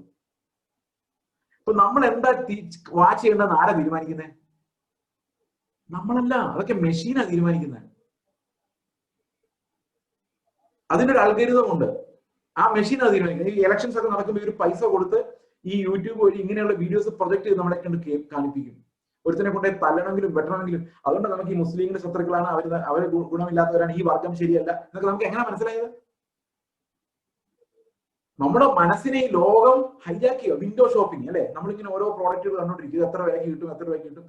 നമ്മുടെ മൈൻഡിനെ മുഴുവൻ അടിച്ചു മാറ്റുന്ന ഇന്നത്തെ ഈ ഭയങ്കരമായ യുദ്ധമാണ് ഒരു സ്ഥലത്ത് നടന്നുകൊണ്ടിരിക്കുന്നത്. അവിടെയാണ് ഈ കർത്താവിന്റെ ആത്മാവിന്റെ മന്ദസ്വരം കേൾക്കാൻ നമ്മുടെ തലമുറ ഇല്ലാതെ പോകുമ്പോൾ എന്താ സംഭവിക്കുന്നത്? The whole generation is lost. ഒരു ജനത മുഴുവൻ കർത്താവിന് നശിച്ചു പോയിക്കൊണ്ടിരിക്കുക. അപ്പം ഏറ്റവും പ്രധാനപ്പെട്ട കാര്യം എന്ന് പറയുന്നത് ആത്മാവ് പറയുന്നത് എന്ത് എന്ന് കേൾക്കുക. ആത്മാവ് പറയുന്നത് എന്തെന്ന് ശ്രദ്ധിക്കുക. ആത്മാവിന്റെ ശബ്ദത്തിന് ചെവി കൊടുക്കുക. അത് മനസ്സ് പുതുക്കി നമ്മൾ ആത്മാവിലേക്ക് തിരിഞ്ഞ് രൂപാന്തരപ്പെടുക. കർത്താവിന്റെ ജീവൻ നമ്മൾ വിശ്വാസത്താൽ ജീവിക്കുക. ആ ജീവനിലൂടെയാണ് നമ്മൾ അവന്റെ രക്ഷ അനുഭവിക്കാൻ പോകുന്നത്. അവിടെ എന്ത് കർത്താവ് പറഞ്ഞാലും നമ്മൾ ജഡത്തിന്റെ യാതൊരുവിധ ഒബ്ജക്ഷനും ഒരിക്കലും കേൾക്കുന്നില്ല, അറിയുന്നില്ല, അത് ശ്രദ്ധിക്കുന്നില്ല. I die to it, I die to those voices. ഞാൻ അതിനൊരു എക്സാമ്പിൾ നിങ്ങളോട് പറയാം. മിസ്റ്റർ എ, മിസ്റ്റർ ബി എന്ന് പറയുന്ന രണ്ടുപേര് നിങ്ങളുടെ ക്ലാസ്സിലോ ചർച്ചിലോ എവിടെ ഉണ്ടെന്ന് വിചാരിച്ചു. ഇവർ തമ്മിൽ എപ്പോഴും ഭയങ്കര വഴക്കം. ഓക്കെ, അപ്പൊ ഒരു ദിവസം മിസ്റ്റർ എ എന്ത് ചെയ്യുന്ന വെച്ചാൽ മിസ്റ്റർ ബിക്ക് ഒരു ഒറ്റ അടി വെച്ച് കൊടുത്തു. വഴക്ക് കൂടിയപ്പോ ഇപ്പൊ പെട്ടെന്ന് ആരെ മോശക്കാരനായത്? അടിച്ചയാളാ മോശക്കാരനായത് അല്ലേ? അടിച്ചയാളാ മോശക്കാരനായത്. അടി കൊണ്ടയാൾക്ക് പല ഓപ്ഷൻസ് ഉണ്ട്. അടി കൊണ്ടയാൾ ബുദ്ധിയുള്ള ആളാണ്, അയാൾക്ക് നല്ലൊരു ജഡമുണ്ട്, സ്ട്രോങ് ജഡമാണുള്ളത്, അതുകൊണ്ട് അയാൾക്ക് പല ഓപ്ഷൻസ് ഉണ്ട്. ഓപ്ഷൻ നമ്പർ 1, പോലീസിൽ പരാതി കൊടുക്കാം. ഓപ്ഷൻ നമ്പർ 2, 2 തിരിച്ചു പൊട്ടിക്കാം. ഓപ്ഷൻ നമ്പർ 3, നാട്ടുകാരെ വിളിച്ചു കൂട്ടാം. ഓപ്ഷൻ നമ്പർ 4, തല്ല് കൊണ്ടിട്ട് പോയി അവനെ കുറിച്ച് വേണ്ടാത്തൊക്കെ പറഞ്ഞു വരുത്താം. ഓപ്ഷൻ നമ്പർ എത്രയായി? ഇഷ്ടംപോലെ ഓപ്ഷൻസാ. വിട്ട് കളഞ്ഞേക്കാം, ഇനി അവന്റെ അടുത്ത് പോയി മിണ്ടാതിരുന്നാൽ മതിയല്ലോ, പ്രശ്നമൊന്നുമില്ലല്ലോ. ഏറ്റവും ന്യൂട്രൽ മാന്യമായ ഓപ്ഷൻ. അതുകൊണ്ട് അപ്പൊ എന്റെ ജഡം ഇങ്ങനെ സെർച്ച് ചെയ്തെടുത്ത്, ഞാൻ ഭയങ്കര ബുദ്ധിയുള്ളവനായിരുന്നുകൊണ്ട് അവസാനത്തെ തിരഞ്ഞെടുത്തു, വിട്ട് കളഞ്ഞേക്കാം. പ്രത്യേകിച്ച് ചർച്ചിലാണെങ്കിൽ പറയാനില്ല, വിട്ട് കളഞ്ഞു കഴിഞ്ഞാൽ എന്റെ മൈലേജാണ് കൂടുന്നത്, അവൻ അതോടെ ഏറ്റവും മോശക്കാരനാവും, ഞാൻ വലിയ മിടുക്കനാവും. അപ്പൊ ഏറ്റവും നല്ല ഡിസിഷൻ അതാണ്, ഫ്ലഷ് എടുത്ത ഡിസിഷനാണ്. ആത്മാവായിരുന്നെങ്കിൽ എന്ത് ഡിസിഷൻ ആയിരിക്കും എടുക്കുന്നത്? യേശുവിന്റെ ജീവൻ നമ്മുടെ ഉള്ളിൽ ഉണ്ടായിരുന്നെങ്കിൽ എന്ത് ഡിസിഷൻ ആയിരിക്കും എടുക്കുന്നത്? യേശുവിന്റെ ജീവൻ ഉണ്ടാവുമായിരുന്നെങ്കിൽ എടുക്കുന്ന ഡിസിഷനാണ്, അവൻ എന്നെ പോലെ ജലീകനും പാപിയുമായ മനുഷ്യൻ, എന്റെ ഉള്ളിലും അവനോട് ആ വൈരാഗ്യമുണ്ട്, അവനുണ്ട്, അവനത്ര നിയന്ത്രിക്കാൻ കഴിഞ്ഞില്ല, ഞാൻ നിയന്ത്രിച്ചു വെച്ചിരിക്കുന്നു. That does not make me a better person. കർത്താവെ, എന്നോട് ക്ഷമിക്കുന്ന പോലെ നീ അവനോട് ക്ഷമിക്കണമേ, അവനെ ക്ഷമിക്കാൻ എന്നെ സഹായിക്കണം. ഈ ശബ്ദം ആത്മാവിന് മാത്രമേ തരാൻ പറ്റുള്ളൂ. ഇങ്ങനെയാണ് ആത്മാവ് നമ്മുടെ മനസ്സിനെ ശുദ്ധീകരിക്കുന്നത്, by the thoughts of Christ. ക്രിസ്തുവിന്റെ ചിന്തകളിലേക്ക്, അവന്റെ സ്വഭാവത്തിലേക്ക്, അവന്റെ പരിജ്ഞാനത്തിലേക്ക്, വേറൊന്നും അന്വേഷിക്കാതെ കാറ്റുപോലെ പോകുന്ന ആ ഒരു ലൈഫിലേക്ക് ദൈവത്തിന്റെ അനുഗ്രഹങ്ങൾ, സ്വർഗീയ അനുഗ്രഹങ്ങൾ കേട്ടോ, നശിച്ചു പോകുന്ന കാര്യങ്ങളല്ല, ക്രിസ്തുവിനുള്ള എല്ലാ അനുഗ്രഹങ്ങളുടെയും പങ്കാളിത്തത്തിലേക്ക് നമ്മൾ നടക്കുന്നത് ഈ ഒരു വിശുദ്ധീകരണത്തിലൂടെയാണ്. ദൈവം നമ്മളെ എന്തിനു വേണ്ടി തിരഞ്ഞെടുക്കുന്നറിയോ? എഫേസ്യർ 1:4, നാം അവന്റെ സന്നിധിയിൽ വിശുദ്ധരും നിഷ്കളങ്കരും ആകേണ്ടതിന്, ആത്മീകരാകേണ്ടതിന്, ആത്മാവിനാൽ നടത്തപ്പെടേണ്ടതിന്, ആത്മാവിന്റെ ശബ്ദം കേട്ട് അനുസരിക്കുന്നവരാകേണ്ടതിന്, വിശുദ്ധരും നിഷ്കളങ്കരുമാകേണ്ടതിന് അവൻ ലോകസ്ഥാപനത്തിന് മുൻപേ നമ്മെ അവനിൽ തെരഞ്ഞെടുത്തു. He had only one purpose, to make us like Christ Jesus. അവനെ പോലെ ആക്കി മാറ്റി. നിങ്ങൾ എത്ര പേരുടെ ഉള്ളിൽ ആ ഞരക്കമുണ്ട്? I shall become like Christ in my ministry, in my life, in being a husband, in being a wife, in being a child, in being a student, in being a son. കർത്താവ്, എനിക്ക് വേറെ ഒരു ലക്ഷ്യമില്ല, success അല്ല എന്റെ ലക്ഷ്യം, ക്രിസ്തുവാണ് എന്റെ ലക്ഷ്യം. പൗലോസ് പറയാണ്, ഞാൻ ക്രിസ്തുവിനെ നേടേണ്ടതിന്. Why do I believe? Why do I run this race? എന്തിനാ ഞാൻ വിശ്വസിക്കുന്നത്? ക്രിസ്തുവിനെ നേടുവാൻ. To gain him, to gain him, അവനെ നേടുവാൻ. നമുക്ക് ആ ഒരു വിശ്വാസത്തിലേക്ക് നമുക്ക് നടക്കാം. നമുക്ക് കർത്താവിനോട് പ്രാർത്ഥിക്കാം, കർത്താവെ, നീ എന്ത് ജീവനാണോ എനിക്ക് തരാൻ വന്നത്, ആ ജീവൻ തന്നെ ഞാൻ പ്രാപിച്ച് നന്ദിയുള്ളവനായിരിക്കുവാനും, എന്റെ ഉള്ളിൽ നീ തന്ന ജീവൻ തന്നെ എന്റെ ജീവിതമായി മാറുവാനും, യേശു നടക്കുന്ന നടപ്പ് ഇടുക്കു വഴികളിലൂടെ ധൈര്യത്തോടെ ആത്മാവിനെ നടക്കുവാനും, ആ ശബ്ദം ശ്രദ്ധിക്കുവാനും, കർത്താവിലേക്ക് തന്നെ നോക്കുവാനും തീരുമാനമുള്ള, ആഗ്രഹമുള്ള, ഞരക്കമുള്ള, കർത്താവിന്റെ വരവിന് വേണ്ടി ഞരക്കത്തോടെ കാത്തിരിക്കുന്ന ഒരു തലമുറ ഉണ്ടാകുവാനും നമുക്ക് പ്രാർത്ഥിക്കാം. നമ്മുടെ യൗവനക്കാര് ആ ഒരു വിഷനിലേക്ക്, കർത്താവിന്റെ നടപ്പിലേക്ക്, ആ റിയൽ സ്പിരിച്വാലിറ്റിയിലേക്ക്, ഇന്ന് കാണുന്ന ഈ പുറമേ ഉള്ളതിലേക്കല്ല, ക്രിസ്തു ഉള്ളിൽ വസിക്കുന്ന ജീവനുള്ള കല്ലുകളായി പണിയപ്പെടുന്ന ആ പുതു സൃഷ്ടിയായി മാറുന്ന ആ ഒരു അനുഭവത്തിലേക്ക്, ആ ബാറ്റിൽ ജയിക്കുവാൻ ദൈവം നമ്മെ ഓരോരുത്തരെയും സഹായിക്കട്ടെ എന്ന് പ്രാർത്ഥിക്കുന്നു. ഒരു നിമിഷം നോക്കാനുള്ളതൊക്കെയാണ് പ്രാർത്ഥിക്കാം. ഞങ്ങളുടെ സ്വർഗസ്ഥ പിതാവേ, അങ്ങയുടെ വിലയേറിയ നാമത്തിന് സ്തോത്രം ചെയ്യുന്നു, മഹത്വപ്പെടുത്തുന്നു. കർത്താവിന്റെ പുത്രനെ ഞങ്ങൾക്ക് നൽകുവാൻ തക്കവണ്ണം നീ എത്ര ആഴമായി ഞങ്ങളെ സ്നേഹിച്ചു. അങ്ങയുടെ കൃപയ്ക്കായി സ്തോത്രം കർത്താവെ. ഞങ്ങൾ ഓരോ ദിവസവും അങ്ങയുടെ ജീവനെ അനുഭവിക്കുവാനും നന്ദി പറയുവാനും, ഈ ലോകത്തിൽ ഒന്നും ഇല്ലാതെ പോയാലും കർത്താവെ, അങ്ങ് ഞങ്ങൾക്ക് എന്നേക്ക് നിലനിൽക്കുന്ന ധനമായുള്ളതിനെ ഓർത്ത് സ്തോത്രം ചെയ്യുവാനും, ആ ജീവിതത്തിന് വേണ്ടി ഓടുവാൻ ഞങ്ങളെ സഹായിക്കണമേ. ഞങ്ങളുടെ യൗവനക്കാർ ആരും നഷ്ടപ്പെട്ടു പോകാതെ അടുത്ത തലമുറ കർത്താവിന് വേണ്ടി വേർതിരിയുവാൻ തക്കവണ്ണം ദൈവകൃപയുടെ മഹത്വത്തിൽ അവരെ സൂക്ഷിക്കണമേ. നന്ദിയോടെ സ്തോത്രം, കർത്താവായ യേശു ക്രിസ്തുവിന്റെ നാമത്തിൽ തന്നെ ആമേൻ. കേൾപ്പിച്ച വളരെ അനുഗ്രഹിക്കപ്പെട്ട ദൈവത്തിന്റെ വചനത്തിനായി നമുക്ക് സ്തോത്രം ചെയ്തു. നമ്മളെ തന്നെ കർത്താവിന്റെ സന്നിധിയിൽ താഴ്ത്തി സമർപ്പിച്ച് നമുക്ക് പ്രാർത്ഥിക്കാം. യഥാർത്ഥമായ ആത്മീയ ജീവിതത്തെക്കുറിച്ച്, യഥാർത്ഥമായ ക്രിസ്തീയ ജീവിതത്തെക്കുറിച്ച്, യഥാർത്ഥമായ ക്രിസ്തുവിലുള്ള ജീവിതത്തെക്കുറിച്ച്, രൂപാന്തരത്തെക്കുറിച്ച്, പരിശുദ്ധാത്മാവ് നമ്മളെ നയിക്കുന്നത് എങ്ങോട്ട് എന്നുള്ളത് വളരെ വ്യക്തമായി ശാന്തമായി നാം കേൾക്കുകയായിരുന്നു. യേശുക്രിസ്തുവിലൂടെ ലഭിക്കുന്ന ഈ മകൾ ഭാഗ്യമേറിയ ജീവിതത്തിന്റെ തുറന്ന സത്യം തിരുവചനത്തിലൂടെ കർത്താവിന് ദാസൻ വെളിപ്പെടുത്തുവാൻ ഇടയായല്ലോ. ഈ കേട്ട വചനത്തിന് മുമ്പിൽ നമ്മളെ തന്നെ സമർപ്പിച്ച് നമുക്ക് പ്രാർത്ഥിക്കാം. പാസ്റ്റർ ചേസ് ജോസഫിനെ ഓർത്ത് പ്രാർത്ഥിക്കാം. അനേകരെ യഥാർത്ഥമായി ഈ ദിവസങ്ങളിൽ ക്രിസ്തുവിലേക്ക് നടത്തുവാൻ, ക്രിസ്തുവിൽ ഉറപ്പിക്കുവാൻ, പരിശുദ്ധാത്മാവുള്ള ജീവിതം എന്തെന്നും ആത്മാവ് നമ്മളെ എങ്ങോട്ട് നയിക്കുന്നു എന്നും, യഥാർത്ഥ രൂപാന്തരവും യഥാർത്ഥ ആത്മീയ ജീവിതം എന്തെന്നും അനേക വ്യക്തികളുടെ കണ്ണു തുറന്ന് കാണുവാൻ, കേൾക്കുവാൻ, അനുഭവിക്കുവാൻ, ആ നിലയിൽ ഉപയോഗിപ്പാൻ നമുക്ക് പ്രാർത്ഥിക്കാം. ഇതിൽ സംബന്ധിച്ച എല്ലാവരും ഈ കേട്ട വചനം പോലെ കർത്താവിന്റെ ഹൃദയപ്രകാരം വിശുദ്ധരും നിഷ്കളങ്കരുമായി തീരേണ്ടതിന് ഒരു നിമിഷം നമ്മുടെ കണ്ണുകൾ അടയ്ക്കാം, തലകളെ വണക്കാം, ദൈവസ്ഥലത്ത് താഴ്ത്താം. എല്ലാവരും സമർപ്പിച്ച് പ്രാർത്ഥിക്കുമ്പോൾ കേട്ട വചനത്തെ ധ്യാനിച്ചുകൊണ്ട് കർത്താവിന്റെ ദാസനെയും കുടുംബത്തെയും ശുശ്രൂഷയും ഇതിൽ സംബന്ധിച്ച എല്ലാവരെയും ഓർത്ത് പ്രിയ ബ്രദർ ഷാജി തോമസ് ഇപ്പോൾ പ്രാർത്ഥിക്കുന്നതായി. ദൈവത്തിന്റെ ആത്മാവിന്റെ അനന്ത സാധ്യത, ആത്മാവിന് വലിയൊരു നടത്തിപ്പ് ഞങ്ങളുടെ ജീവിതത്തിലുണ്ടെന്ന്, ആത്മീയ ജീവിതത്തിന്റെ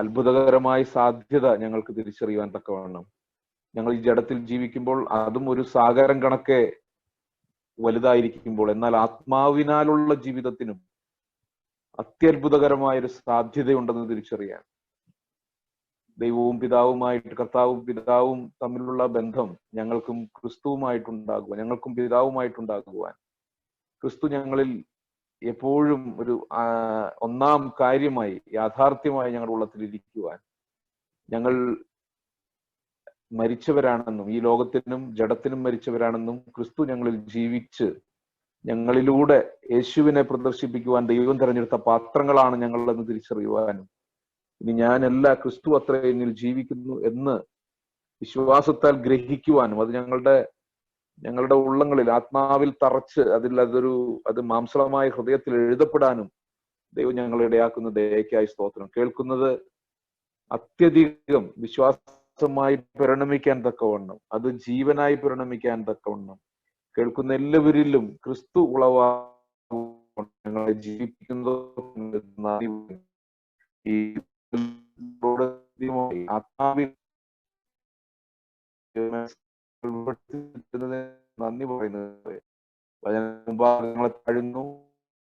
കേൾക്കുന്നവരെല്ലാവരും, കേട്ടവരെല്ലാവരും വീണ്ടും ജനനാനുഭവത്തിലേക്ക് ഈ തീരുമാനത്താലല്ല, ആത്മാവിനാൽ അത്രേ, വിശ്വാസത്താൽ അത്രേ ഞങ്ങൾ വീണ്ടും ജനിക്കുന്നത് എന്ന് ബോധ്യമാകുവാൻ തക്കവണ്ണം ഞങ്ങൾ ഈ ജഡത്തിന്റെ പ്രവൃത്തികളെല്ലാം ഉരിഞ്ഞു വെച്ചുകൊണ്ട് ആത്മാവിന്റെ പ്രവൃത്തികൾ, ആത്മാവിന്റെ നയനങ്ങളെ, ആത്മജീവിതം, യഥാർത്ഥ ആത്മീയരായി മാറുവാൻ തക്കവണ്ണം ഞങ്ങളെ ഈ വചന കേൾവിയൊക്കെയും സഹായിക്കണം എന്ന് ഞങ്ങൾ പ്രാർത്ഥിക്കുന്നു. കർത്താവെ, കേട്ട എല്ലാ യുവ തലമുറയെയും ഞങ്ങൾ ഓർത്ത് പ്രാർത്ഥിക്കുന്നു. അവർക്ക് വേണ്ടി ദൈവമേ, പ്രായത്തിൽ മുന്തിയവരായ ഞങ്ങൾ ഇടുവിൽ നിന്ന് പ്രാർത്ഥിക്കുന്നു. കർത്താവെ, ഞങ്ങളുടെ പുതിയ തലമുറ ദൈവത്തിന് വേണ്ടി ദൈവമേ, അവർ യൗവനകാലത്ത് തന്നെ തന്റെ സൃഷ്ടാവിനെ അറിയുവാൻ, ബുദ്ധിയിലല്ല കർത്താവെ, വിവരത്തിലല്ല, വിവേകത്തിലല്ല, ഇൻഫർമേഷൻ ആയിട്ടല്ല കർത്താവെ, ആത്മാവിൽ തന്നെ, അത് മാംസളമായ ഹൃദയത്തിൽ എഴുതിച്ചേർത്ത വചനങ്ങളായി തന്നെ ക്രിസ്തു അവർക്ക് വെളിപ്പെടട്ടെ കർത്താവെ.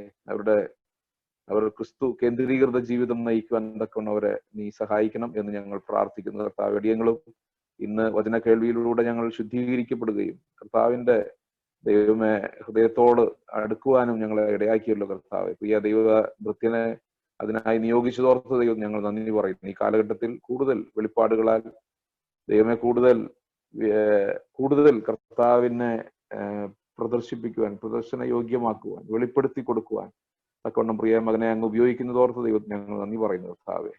ഒരു വട്ടം കൂടെ അങ്ങ് ഞങ്ങൾക്ക് ഈ അവസരം തന്നതിനായിട്ട് നന്ദി പറയുന്നു കർത്താവെ. പ്രാർത്ഥനയും യാചനയും ഞങ്ങൾക്ക് വേണ്ടി ജീവൻ വെച്ച യേശു ക്രിസ്തുവിന്റെ നാമത്തിൽ ചോദിക്കുന്നതോടെ കേൾക്കണം സർവ്വതല കർത്താവെ. ആമേൻ. കർത്താവ് പ്രാർത്ഥന കേട്ടതിനായിട്ട് നമുക്ക് സ്തോത്രം ചെയ്യാം. മനോഹരമായ നല്ല ഈ കൂട്ടായ്മ ദൈവം നമുക്ക് തന്നതിനായി, അനുഗ്രഹിക്കപ്പെട്ട യഥാർത്ഥ ആത്മീയമായ ദൈവത്തിന്റെ വചനം പരിശുദ്ധാത്മാവ് നമുക്ക് തന്നതിനായി സ്തോത്രം ചെയ്യാം. സ്തോത്രം. കർത്താവിന്റെ ദാസനെ അതിനെ അയച്ചത് ഉപയോഗിച്ചതിനായി സ്തോത്രം ചെയ്യാം. വീഴാതവണ്ണം കളങ്കമില്ലാത്തവരായി തന്റെ മഹിമാസന്നതിയിൽ നിർത്തുവാൻ കഴിയുന്ന പിതാവായ ദൈവത്തിന്റെ സ്നേഹം, പുത്രനായ യേശു ക്രിസ്തുവിന്റെ കൃപയും പരിശുദ്ധാത്മാവിന്റെ സകല അനുഗ്രഹവും നാം ചോദിച്ച വിഷയത്തോടും കൂടിയിരുന്ന എല്ലാവരോടും കാത്തിരിക്കുന്ന വിശുദ്ധന്മാരോടും ദൈവവചന സംസാരിച്ച കർത്താവിന്റെ ദാസനും കുടുംബത്തോടും ഇന്നു മുതൽ കർത്താവിന് രണ്ടാം വരെ ഉണ്ടായിരിക്കുമാറാകട്ടെ. ആമീൻ. അറുക്കപ്പെട്ട കുഞ്ഞാടിന് മഹത്വം. ഹല്ലേലൂയ, ഹല്ലേലൂയ, ഹല്ലേലൂയ. ആമീൻ. കർത്താവായ യേശുവേ, വേഗം വരണം.